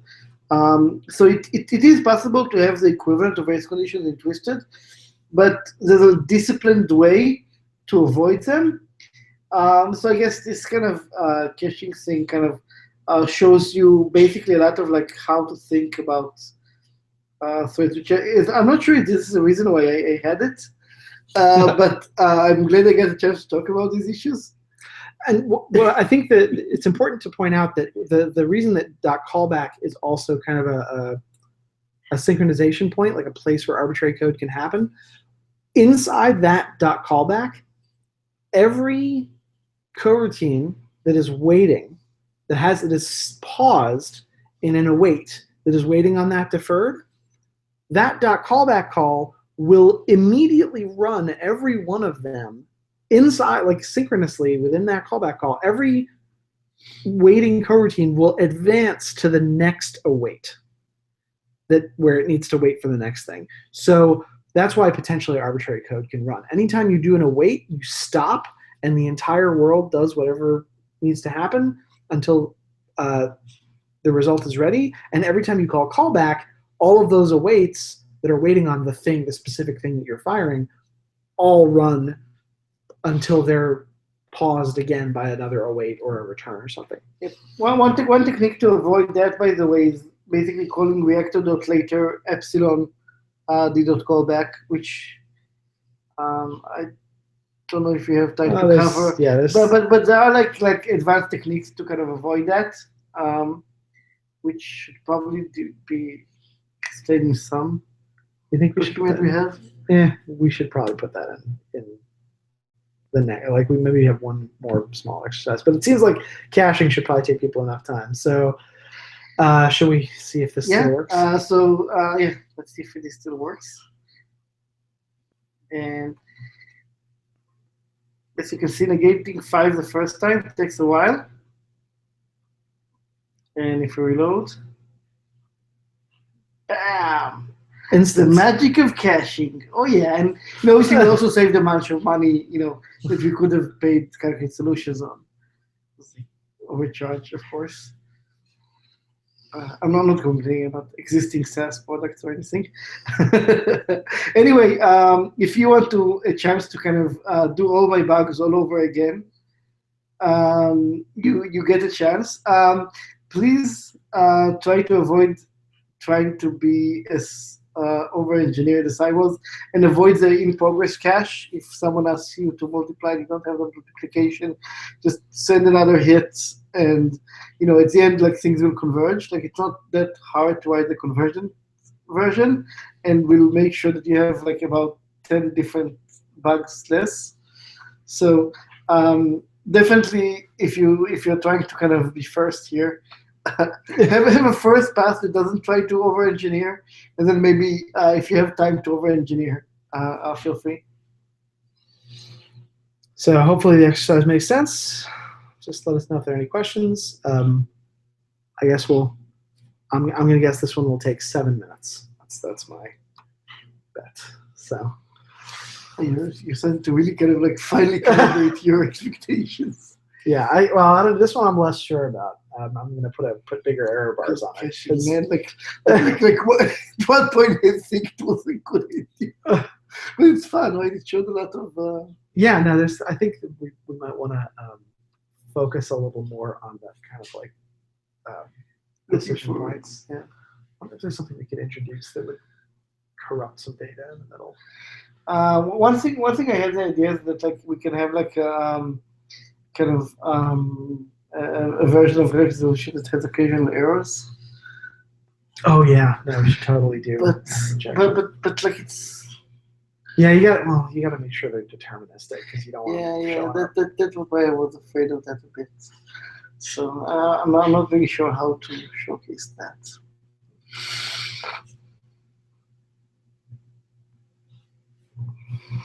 I've done things similar to that before, but like they were really over-engineered, but like well, not over-engineered. They were very engineered, but that use case we're playing with simulating errors very subtly and reliably. Why don't we do the swap now? Yeah. People are working on this so that we can. Sounds good. We're doing battery-wise, yeah. Yeah, like it kind of charges your battery just enough to kind of make. Well, it's still discharging. It's just. It's discharging just very slowly, right? It's gonna get down 10% in an hour, so it has 37%, and we have a little over an hour to go. So it should be good. I should be good too. Well, I'm actually reaching, kind of battery life they didn't expect. But I guess 3 hours is a long time for computers and for human beings. Oh man, this has been a long tutorial. And then okay, cool. The next thing is testing. So we'll probably finish a little early. Yeah. Does that mean that we should have some of the extra material? Yeah, I think we for the we'll have more people on the real tutorial, but so that we might have more kind of stragglers. But yeah, we could add the templating stuff, assuming that I have any time at all to work on this.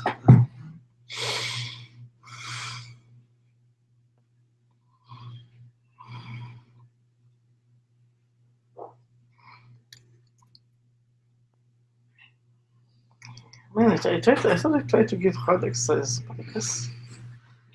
Yeah, well, we are dealing with a fairly sophisticated audience here. Yeah, it might be that the people who come to the tutorials might come.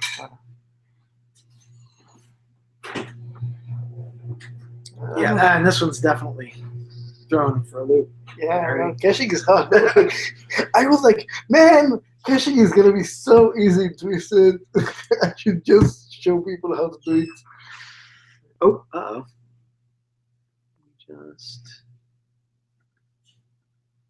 Oh, are we off the IRC? Oh.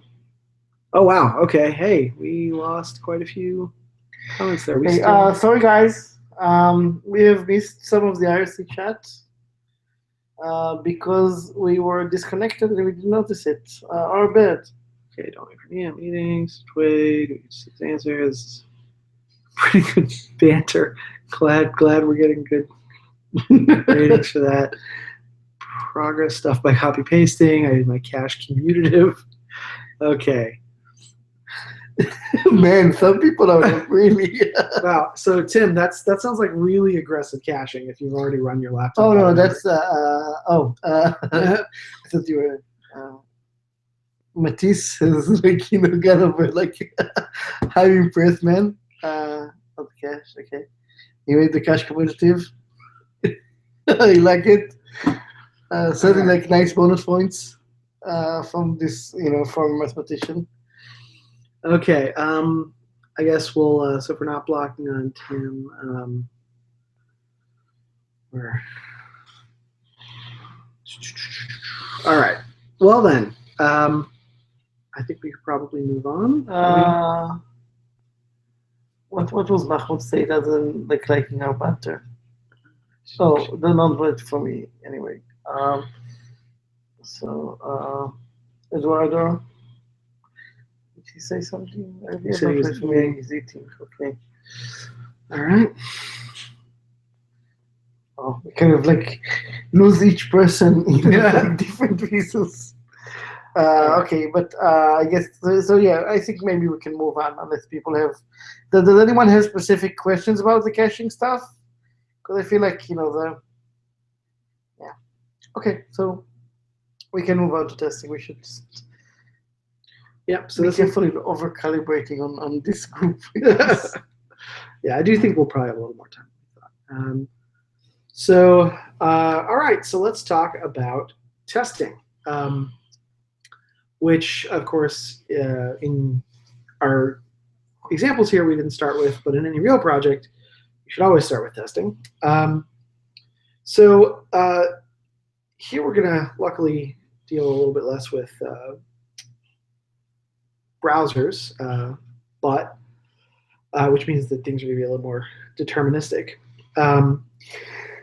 First, similar to the beginning of the So at the beginning of the tutorial, we outlined the way that you should bootstrap as if you were using the twist command, but inside a notebook. The way that you would actually run these in real life, if you had like a directory full of Python files, would be with the trial command line tool or python-m twisted.trial.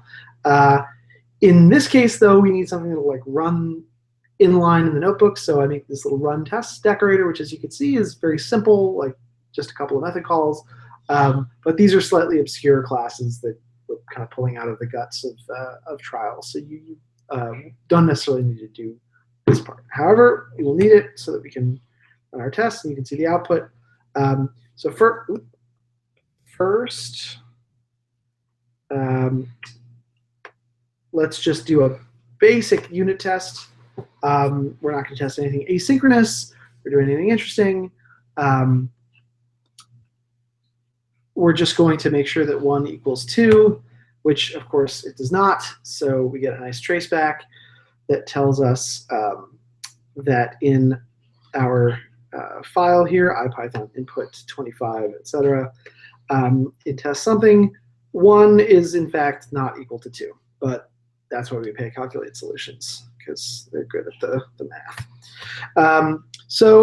Here, let's make sure that we can report a success. Okay, now I'm going to assume that if everybody's got the notebook up and running, that those showed you the same thing. If you have a question, pipe up on the IRC channel, but for now, I'm just going to keep moving on. So the next thing that's sort of interesting here is we kind of want to be able to control when deferreds fire. Because in a concurrent event-driven system where multiple things are going on at the same time, you want to be able to write tests that make certain things happen in a particular order. So here we've got a nice little fake API, which is an object. I think this might even be our first class because we've been trying to stick to just functions. But we have 2 lists. We got deferreds and addends. And then we have this add method that sticks a deferred into a list. This is very much like our earlier crowdsourced addition implementation. We have an add method that stuffs deferred to this list, puts the addends into a different list, and then returns the deferred that we just created. And then we have this give one result method, which grabs the addends out of the list or pops them off And then, oh, that's a bug. What was the bug? The bug was that it was popping off the end. We actually want to pop off the beginning. So we pop the addends off the beginning, we pop the deferred off the beginning, and then we call back with the sum, which means add function of this.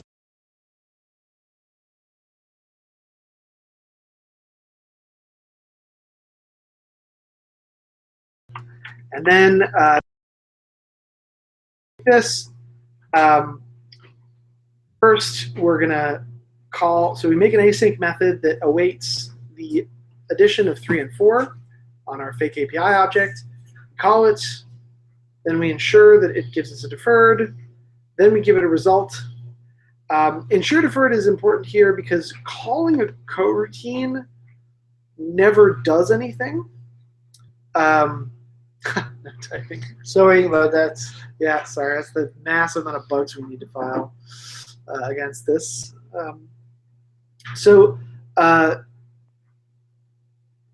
Calling a function that does an await by default will never do anything. You need to take that coroutine and give it to a scheduler. And in Twisted's case, the scheduler is ensure deferred. You need to tell it that it needs to actually run the coroutine until it waits on something. So we got to call that ensure deferred function, even if we don't use its result, just to kind of kick off the coroutine. Then we give a result to the deferred that we're waiting upon, and as you can see, at the moment we ensure it, nothing happens. At the moment we give it a result, we see the result. So great. Now we've got a deferred that has a result that we can give it a result at any time that we want. In the test, that would look like this. We add 3 to 4, assert the result is 7, which of course it is not. The result is a deferred, which doesn't have a result yet. So what we actually need to do in order to pull the result out of the deferred, which we know has a result because we're going to give it a result synchronously, is we use this method success result of. And success result of will take a deferred and give it an immediate synchronous result so that we can compare against it in a test. Now you notice this is actually a method of synchronous test case. So you can't use it in like an application. In an application, if you want to get the result, you have to await it. In a test, though, you don't want to await it. You actually want to assert immediately. And you want to actually fail if it's not there, because that is what you expect, right? The idea of test, if things are not as you expect, failing in the test is good. Yeah, but blowing up all the time because the result isn't immediately available, not good for production code. So here we can see we expected a success, but actually there was no result. So in good test-driven development fashion, fix our test, and then we get it to pass because now we give it a result first. As you can see, there's no like special mocking support in Twisted for giving back deferreds that have results. There's no special testing result for having APIs that give back fake deferreds. It's, as you can see from our fake API example, pretty trivial to construct your own. And the ways in which and timing with which you want to give results back varies a lot from system to system. So you generally want to build something a little special purpose, and it's not too much work. So finally, there's also, when we're testing stuff like our caching system, we want to make sure that there's periods where certain operations don't have a result yet, especially if we're implementing a thing that gives back a result. We want to make sure that we didn't accidentally have our caching layer synchronously give back a none when it actually should have waited. So we have this assert no result method, which, again, fails if a result is given. Here we say no result was expected on that deferred, but we found 7. So to make it succeed, we have to move down our give one result call from from before the assert no result to after, because in fact there should be a result after we give it a result, and that passes. So now if we're building everything from the ground up and we're writing our own deferred returning APIs, this is all fine and good. But of course, we want to be able to realistically test both our clients of web services and our web services. If we have something that gives back an HTTP response, we don't have to build a whole stack of fake everything in order to be able to get a request passed to our route function, nor do we want to rewrite all of our APIs that make HTTP requests to talk to completely fake backends. So here, we're going to use stub_trek, or trek.testing. Trek.testing is a module that, this is from a different package. We've got Twisted, which is kind of the base layer, Klein, which is the web framework that we've been using, and Trek, which is the twisted requests alike. Trek includes testing support, which can be used for testing both Trek and Klein using applications. So in this test, we are testing, we're using stub_trek to test our earlier greeting function. And as we can see, it fails because everything we're doing is test-driven here. Test-driven means failing first. But what we can see here is my Trek, this stub_trek instance, takes a resource to its constructor. So here again we have the global Klein resource, which is a function that returns the global resource that Klein is tacking all of its routes onto. And we call into that global resource because every host in the universe, according to this kind of fake Trek instance, points at whatever resource that we gave it. We immediately get our success results. Oh, that is weird. Oh, I know why, because I changed the code live to kind of show a low-key answer. So right. You probably want to just change the test. Like, but this, no, it's all lowercase, kind of lowercase. It's the low-key. Yeah, so there we go. So I guess we got to be careful with these parts where we expect to change the cells in real time. Well, I didn't expect to change. I kind of improvised. I didn't remember that we kind of counted that specific behavior. But it's good, actually. I think it kind of showcased valuable lessons. But here you can see this is the interesting thing here is that it is a totally synchronous test. There's no async anything going on here, which is actually, it might seem sort of kind of counterintuitive, especially because Twisted does have real asynchronous testing support for integration testing, but that's actually really advanced, and you should rarely want to use the parts of Twisted which allow you to do like real network I/O in your tests. For the most part, you should be writing tests like this, which if you want to call into a web service, you kind of fake it out, and you get these immediate responses. And the reason that those immediate responses are important is you want to be able to test what happens when you have partial failure, when weird things are going on in the network, and you want to have the tests that are dealing with those conditions deterministically get them, and the tests that are testing the success path only ever deal with the success path, because you don't want to be dealing with a test that fails every 3 hours because you have this like one weird SNMP trap in your testing data center.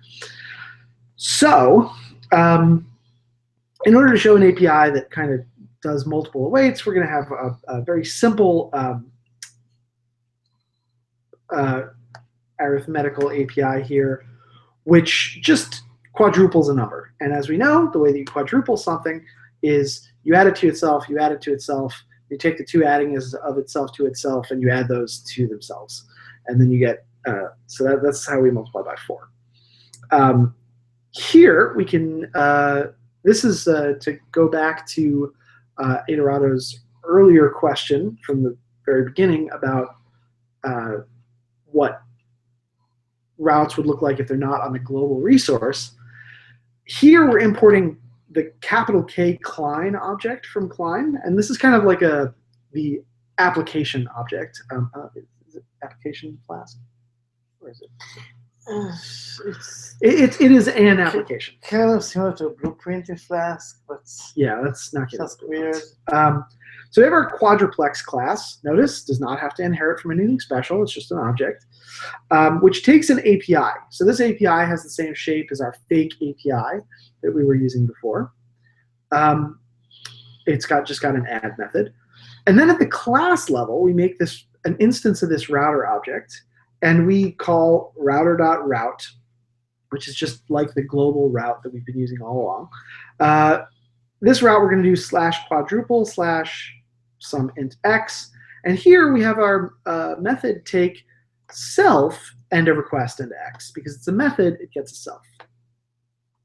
And here we return the stringification of awaiting the API adding, awaiting the API adding, awaiting the API adding. Now this is, again, a slow addition because we're waiting for each argument in sequence. It's a little bit hard to see here because they're not all one after another, but this is a naive implementation. Nevertheless, the way that we test the implementation of this thing is we make our fake API, we make a quadruplex that talks to that fake API. We build a stub trek around the resource from the router from the instance. So we start from our regular old instance. That has an attribute on it, which is the router. And there's a little bit of magic in here to bind the resource to the object that we just created. So that's how the quadruplex's quadruple method knows how to get self in there, is that you've gotten it off of this specific particular object. So just to be clear, do not do that. If you were to access the .router off of the class object, it wouldn't really work. You'd get confusing error messages. You really want to grab the router or app or Klein object off of a specific instance that you've instantiated. So, sorry.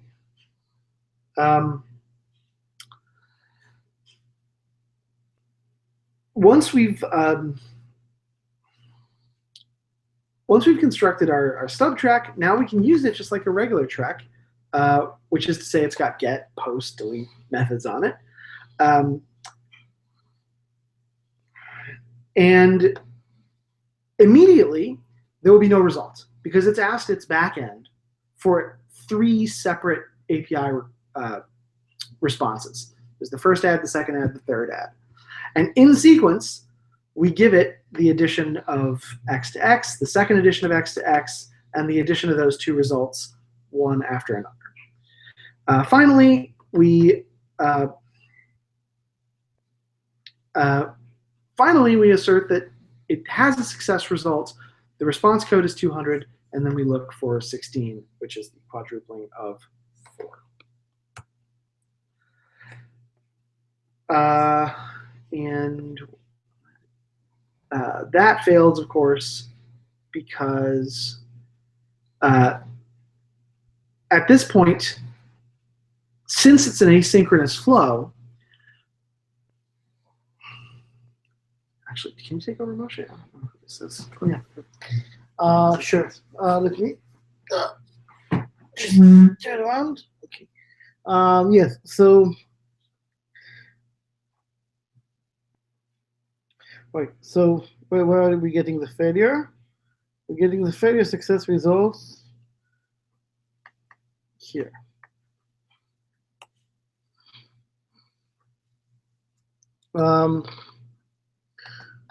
So found no result instead. And I think, sorry, Glyph wrote that, and I'm still unfamiliar with that part a bit. Oh, thank you for the result has been given. It's stuck in buffers. Thank you for noticing that, man. It's stuck in buffers inside stub tracks virtual network. So right, we need to explicitly flush it out. and we will flush it out right here. And that test, okay. Right, so it is a bit subtle. Stub track is a little subtle. But now that you all know how to write the tests and you know that you need to flush them out properly, feel free to do a test-driven implementation of multiplication. So here you'll want to, this probably needs to,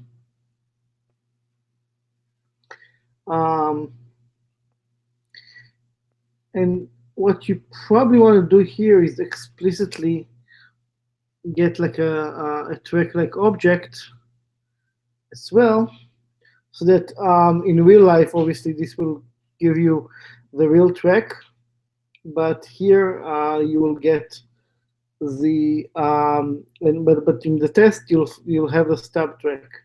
So if you want to see the real implementation of multiplication, that is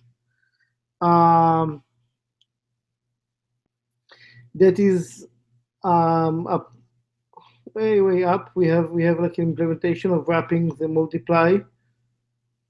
To show you where it is.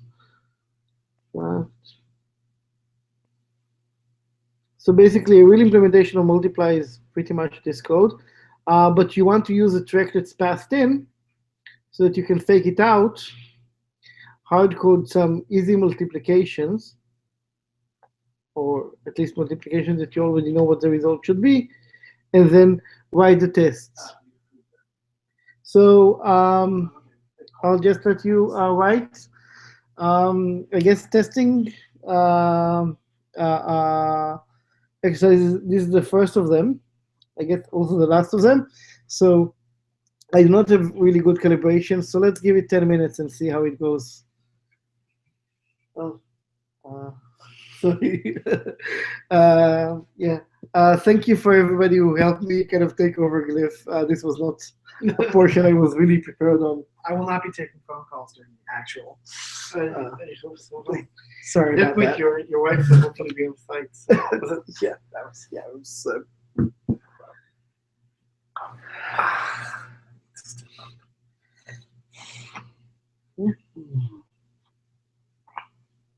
See you Monday, Mahmoud.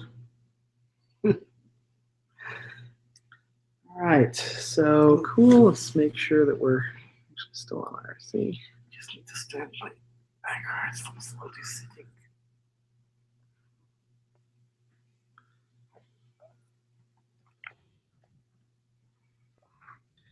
I need to extend the fake API to have a multiply method. So you can write your own API object. Yeah. That's probably the right thing to do anyway.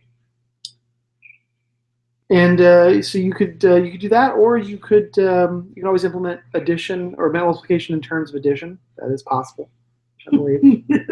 We are just dealing with integers.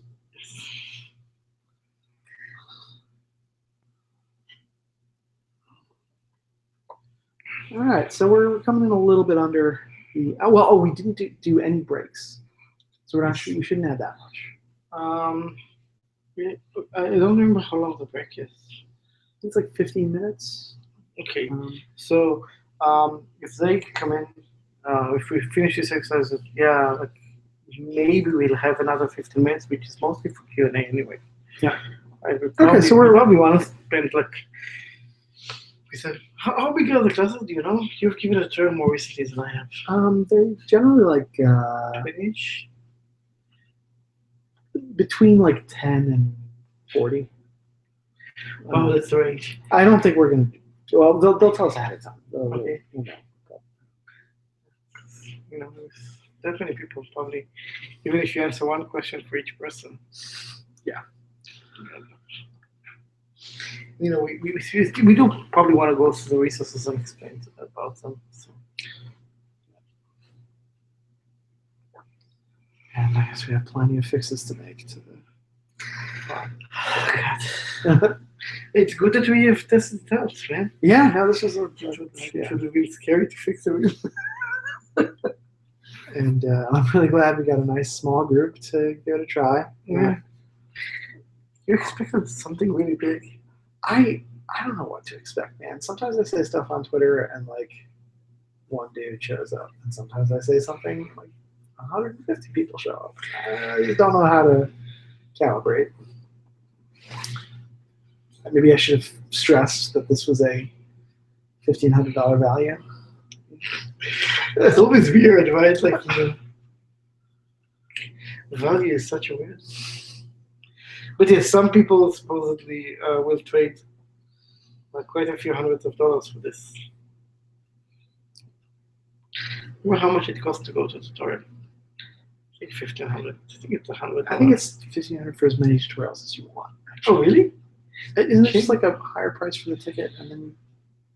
Oh no, that's OSCON. It's not PyCon. Back when I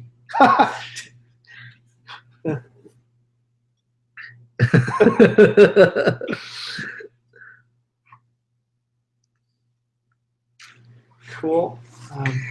But back when I was kind of looking at tutorials, I remember like one of the things that PyCon did was that like, which was like not embarrassing, was like that for the day you were giving a tutorial, you get a free tutorial for like the other segment. Not like all 3 tutorials free.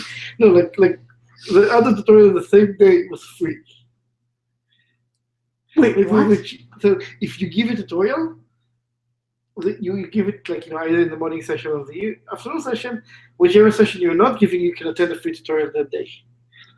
You basically get like 1 free tutorial, so kind of in the package of compensation. Cool. Well, we'd be remiss if we did not mention that PyCon has an extensive financial aid program. Way too late to get into it this year. But Well, too late to get the tickets. You didn't want to finish. But definitely for next year, please do apply, Eduardo. We like getting more geographic diversity. Brazil's not that far. yeah, and thanks so much for dropping by to help us test this out. We really appreciate your time. So how's everybody doing on the last exercise, though? Are we, I think Mahmoud is headed out. Mark is headed out. Eduardo and Matt, I guess, are still working on it. And Tim, hopefully, has convinced his computer that he has RAM. Cool. Yeah, he's still working on it. Okay. Yeah, so I guess I'm feeling pretty good about. I mean, we obviously have a lot of quality issues, but Yeah, no, first one. Yeah, like I did not expect that many quality issues. I guess it's good to calibrate.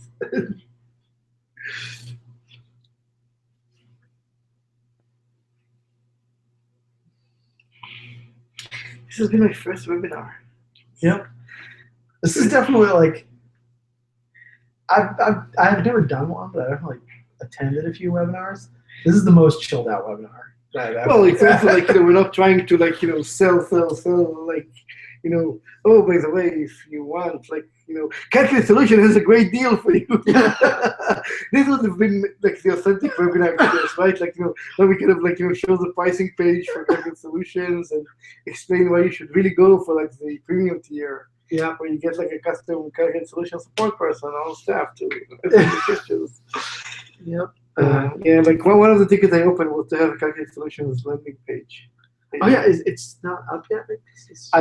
I didn't make it. I bought it. So that's like If you want to, I have a server set up with a host. I can like put something on GitHub Pages. I've been doing nothing but like the last few weeks. Oh sure, but you want the API to work, right? Oh, do I? I don't know. Like I think for like that, I was gonna like kind of just say like we're having an outage or something. Okay, I could go. Sure. Yeah, I mean, if I was going to try to make the API work, I'd probably end up wasting huge amounts of time building like an auth system. So I thought about the auth systems, and I thought about maybe having at least like a bot preventing service. Can also be around. So I added Trek here as an argument. Oh, yeah. So actually, no, it does not make sense for Trek to be an argument there. Yeah, yeah. What you actually want is something So how? more like, Yeah, we should probably change it to class. I will change it to class. Thank you for noticing that. We should probably change it to class. yep. So let's.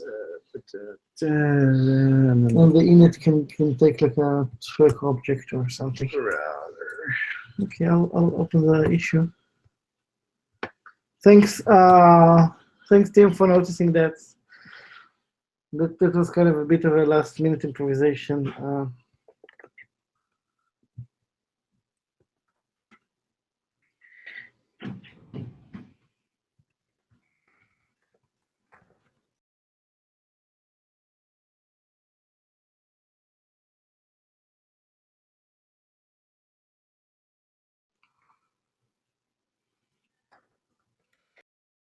To add a track attribute to that class, but since it's an exercise, you have the power.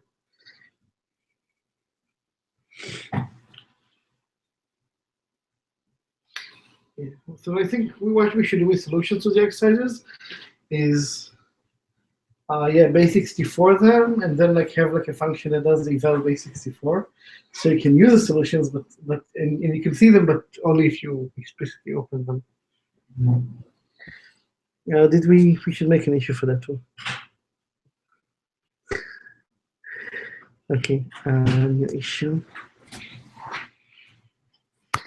So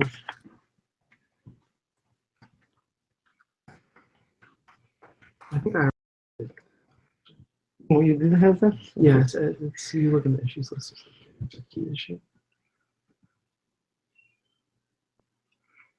Ah, yes, you're right. You did. Okay. Ah, nice.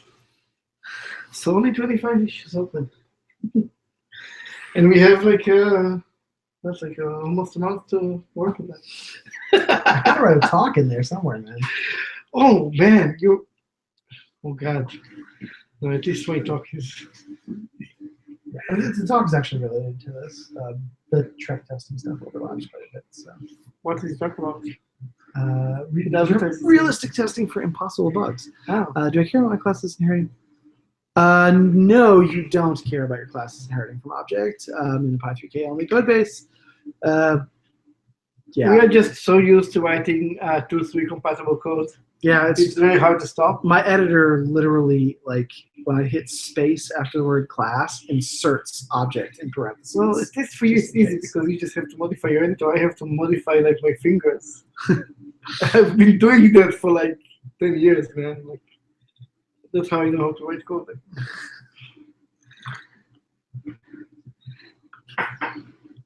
I guess Yeah, so is anybody having any trouble with the last exercise here, or aside from us screwing up the method signature?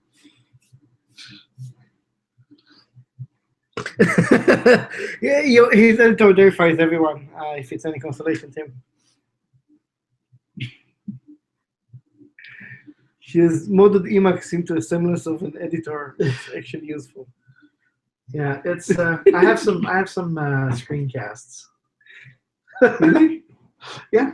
About how you use Emacs? It's just me typing. There's stuff's happening. It's very disconcerting. Is it up on GitHub? Is it like the Ask Enema. what? Ask Enema. The like. No, is your mods to Emacs to make it an editor? No, there's some of them, I guess, but not that one. I should really. A lot of it nowadays is third-party plugins. Like, Oh, so you're just making sure that you have exactly the correct set of third-party plugins.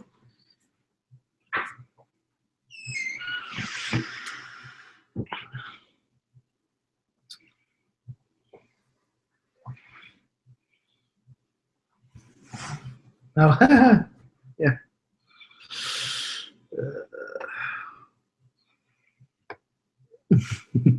We might. I guess we might want to add a couple of mistakes early on that are intentional, so that you can see like what happens if you forget the async and you add the await. What happens if you await something.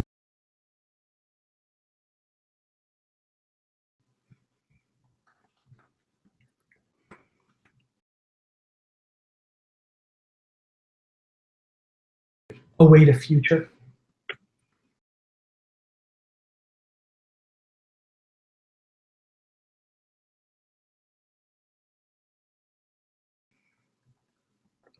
Because having some confidence that folks can like debug the inevitable issues. Yeah. Is, No, it's good, but that will definitely take us over the line for timing.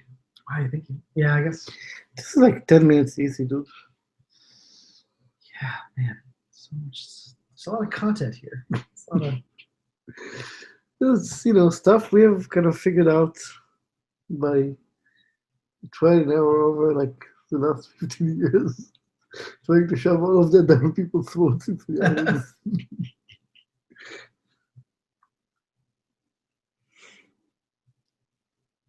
yeah.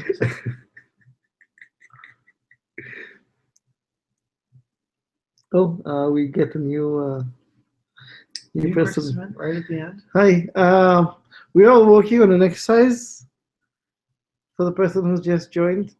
Hopefully you can read the notebook really fast, get it to work, and like continue working on the exercise.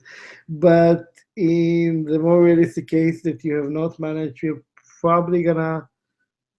I guess people are still working, so maybe give it an extra 5 minutes. Yeah.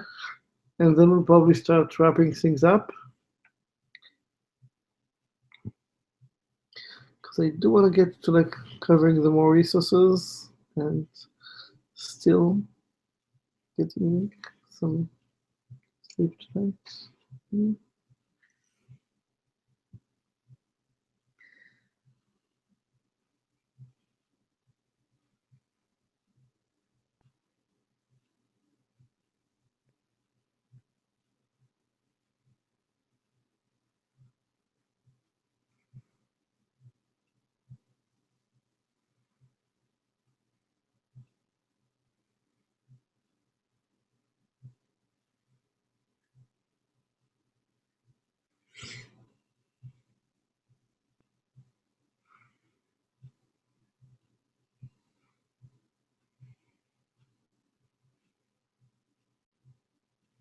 Yep, the route really should be async def.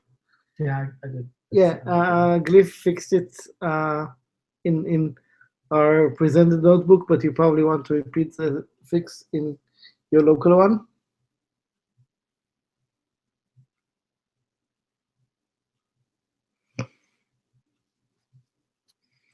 The log of this IRC chat is completely useless. There's all these questions and the answers are all like verbal. Yep. Well, the video is going to be online, so. Which means we'll have all the answers without the questions in the video. Yep. That's I tried to read back a lot of them. Yeah. But hopefully no one will ever watch this video. It's an enlightening video if you don't know Twisted, right? I guess so. We made some mistakes, but we hopefully. Okay, we have one victory. Yay! Awesome.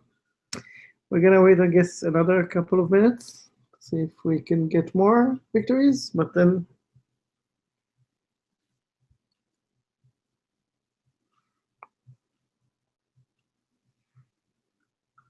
This tutorial is kind of a dream come true in a way, in that, yeah, there are a lot of background sound effects that. Technically a laundry, but. Oh no, there was a microwave. Oh yeah, there was a microwave in the background. Yes. So we get hungry in my family. I guess. Sorry about that. yeah, we have. But yeah, this tutorial is a kind of a dream come true in that we successfully guided someone, at least one person, all the way from kind of like, okay, how do you do this, to synchronous deterministic web API testing with Trek and Klein and like the whole thing. I mean, there's still, I guess, databases, but that's just a different kind of web service, right? I'm sure they all have HTTP APIs. Oh, the ones. Well, I was gonna say the ones that don't suck do, but I guess. God. Yeah. Have I warned you about the like? Have we want to hear about Cockroach TV yet? Yeah, maybe that's best not to record Yeah. that. It is a good database. I think it's very solid, and it uses a lib Postgres, so no HTTP. Yep, and But we have TX Postgres for that, so kinda. working. It's hard to use in concert with anything higher level. Like Alchemia doesn't work with it really, and because you want to use the native async stuff, but like it's just messy. Also, it doesn't make the socket non-blocking. It just assumes that the entire responses will be available, like in individuals, like received calls. It's pretty bad, man. So please. Oh man, Come give it in PyCon Brazil. Yeah, my travel is yeah, I'm not. tricky, and I think this would be not the best of times for Glyph, but Yeah, it's too bad because I'd love to give this a PyCon Brazil. yeah, but, we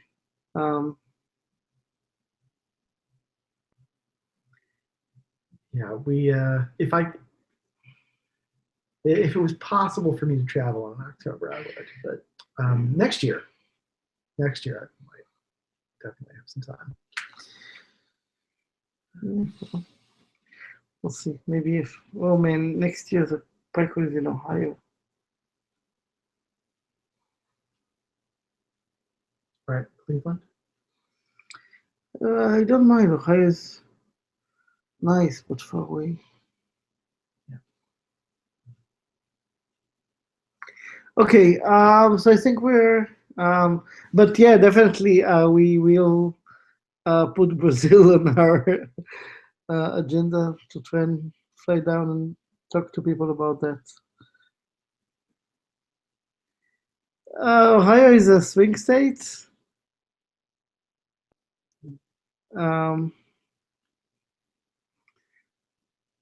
But the places where there are actual people are kind of blue. So yeah, I think not getting into that now. Yes. Anyway, yes. Let's wrap this up, and I do want to make sure that we have some time to go over further resources. These are all links you have in the thing, in the notebook. But I do want to kind of cover them because there are the other resources that you have. We would love to have more, but okay. The twisted finger tutorial.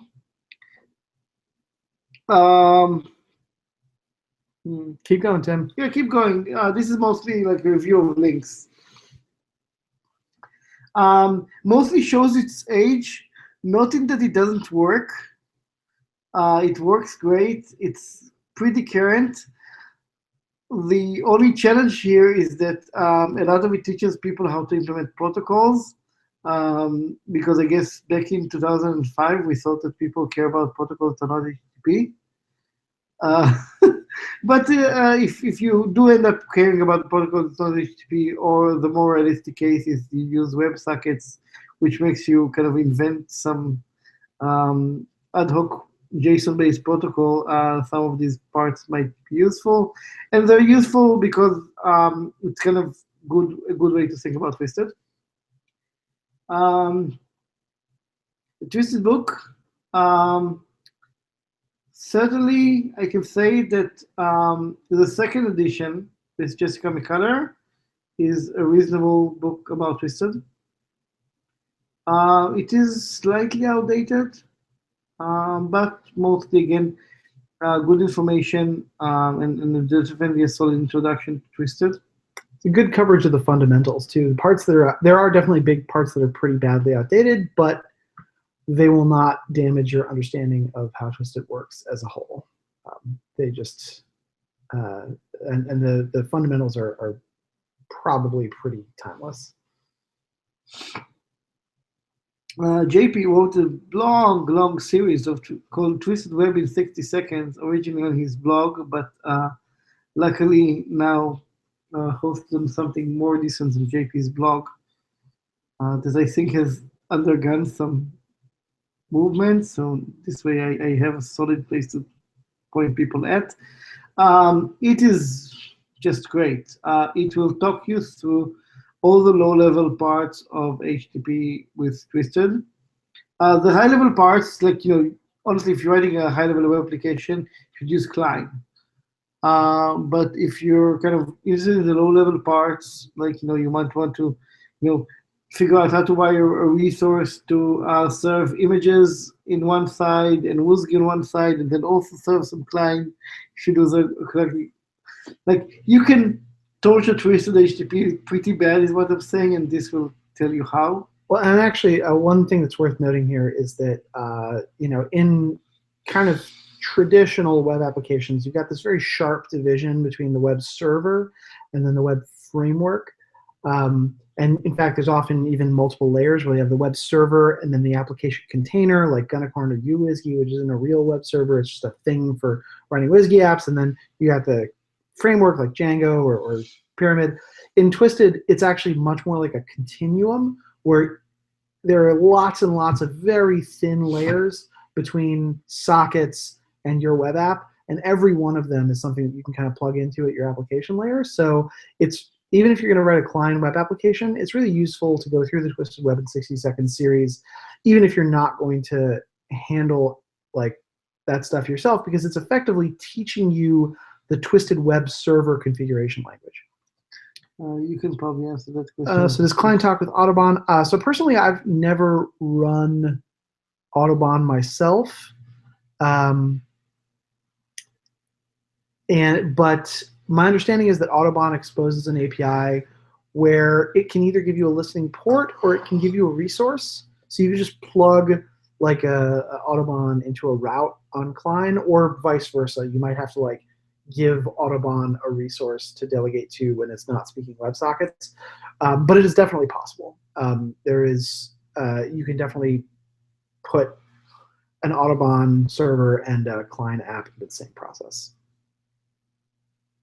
Cool, thanks. I know even less than you about Autobahn, so thanks for that. The Twisted How-Tos is a long series that ideally will teach you how to do useful stuff. Again, some of these show their age by telling you how to do UDP networking. Clearly, nobody does UDP because it doesn't transfer across firewalls. But some things are useful, like more detailed stuff about deferreds, how to manage processes, which we haven't covered at all, but something's useful, how to use threads, a lot of like really useful details. If you're trying to do something with Twisted, you probably want to check the how-tos. Another great tutorial, and this is kind of funny to me.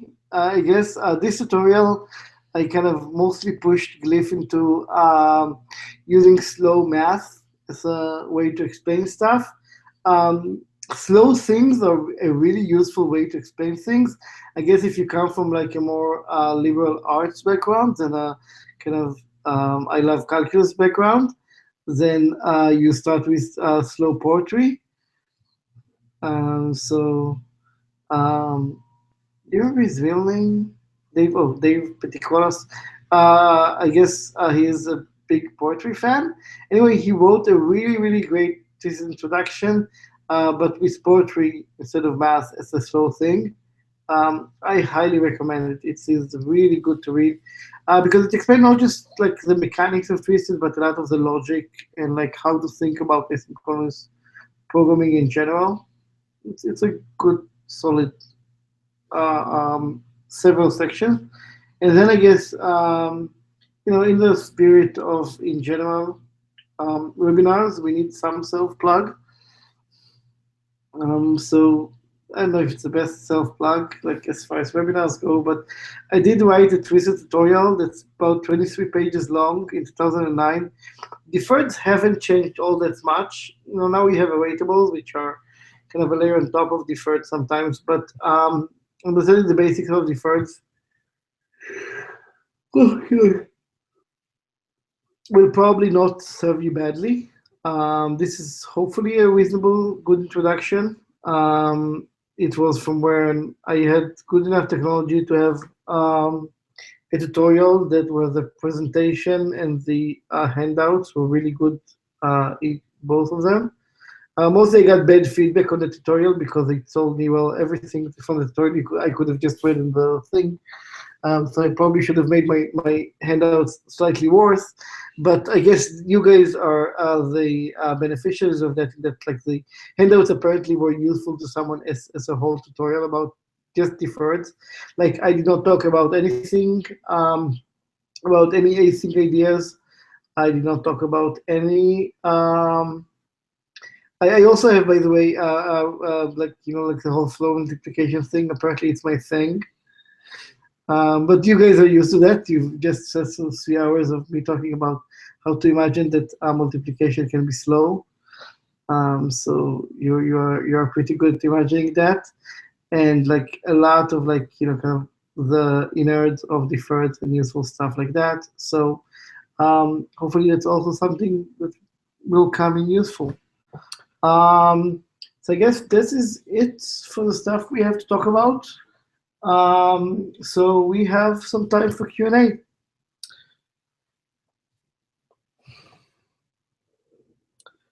Yeah, I feel like if everybody does not have questions immediately, we can probably call it a little earlier, just since we've gotten some good questions already, but happy to answer any that you've got now. You waited with 29% battery, so survive the. It's even enough battery to work on Caltrain on the way back. Yep. Is Caltrain still going? Do you need Oh man, I hope so. should? Just kind of assumed. Okay. How mature should? We use it in. There's several things that use it in production, as far as I know. Yeah, so Klein is definitely like missing some important framework pieces that are being worked on right now. In particular, like input handling. Like if you want to do forms, you're going to have to, or authentication, you're going to have to kind of do it yourself. And that definitely bugs me, and we're actively working on it. But the parts that are done are pretty solid. Like you can definitely run an API service written with Klein or a web front end written with Klein. It's not, and the parts that are done are also not likely to change very much. So there's definitely work to do. And if you're interested in contributing to Klein, there's lots of interesting stuff still to be done. But if you're just like, this looks good, I could definitely use it for orchestrating some web services, there's no like big, oh, you can't really use it. Like you can totally use it. Yeah, so the scalability issues around Klein are really scalability issues around Twisted Web, in that, Klein is a pretty thin layer from like a logical level on top of Twisted Web. It just does routing. Twisted Web has scaled reasonably well. I don't know if one instance on one Docker container can handle millions of people, depending on how intensely those millions of people need our service. But yes, people use Twisted Web in production. Sometimes you want to be a bit subtle about how you do it,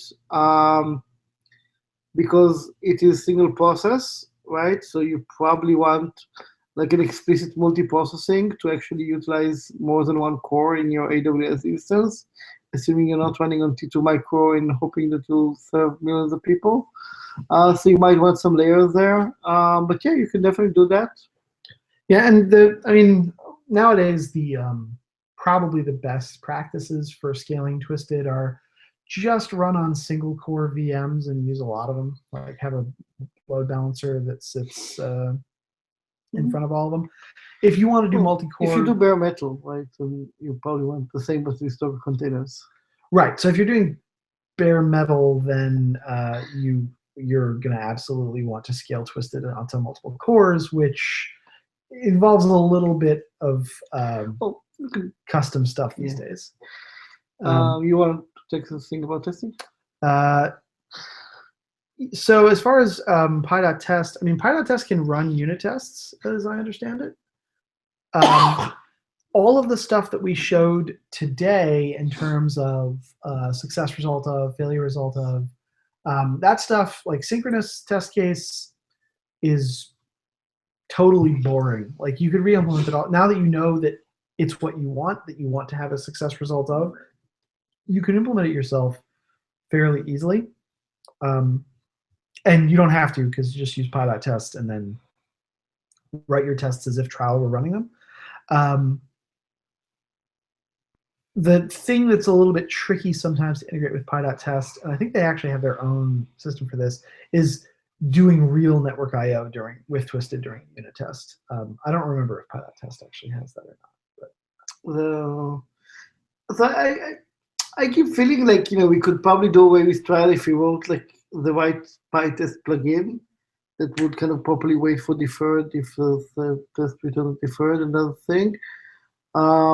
But it's not trivial to do it. If you have, again, if you have only fake stuff, you can probably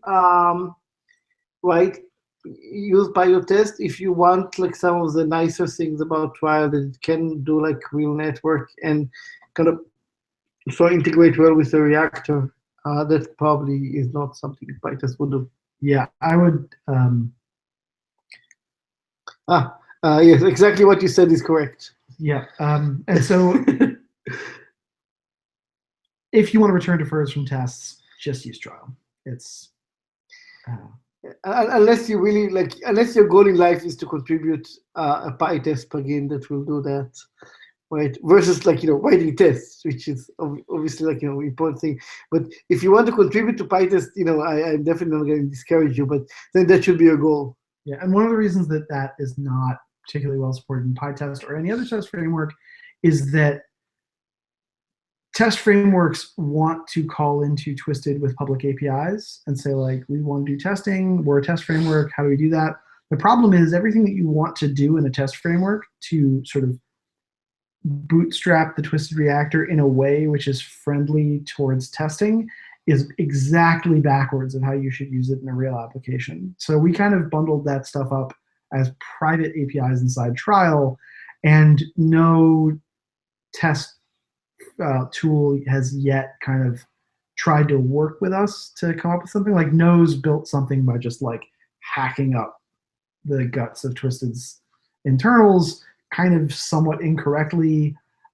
We've talked to Nose's maintainers about it. They're like vaguely aware of it, but it's not like a big priority for them. So this is an area where if you're interested in it, it's definitely something that you could make a big contribution to, because none of it's hard. It's really just like you have to talk to both communities and like be interested in getting a correct solution.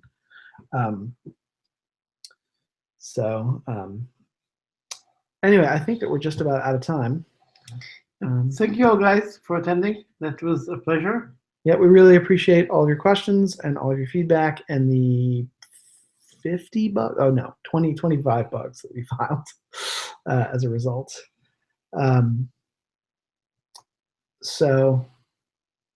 Yeah, thank you very much, and hopefully we'll see some of you again if we ever do another one of these, which we won't for at least a year. But okay, bye everybody.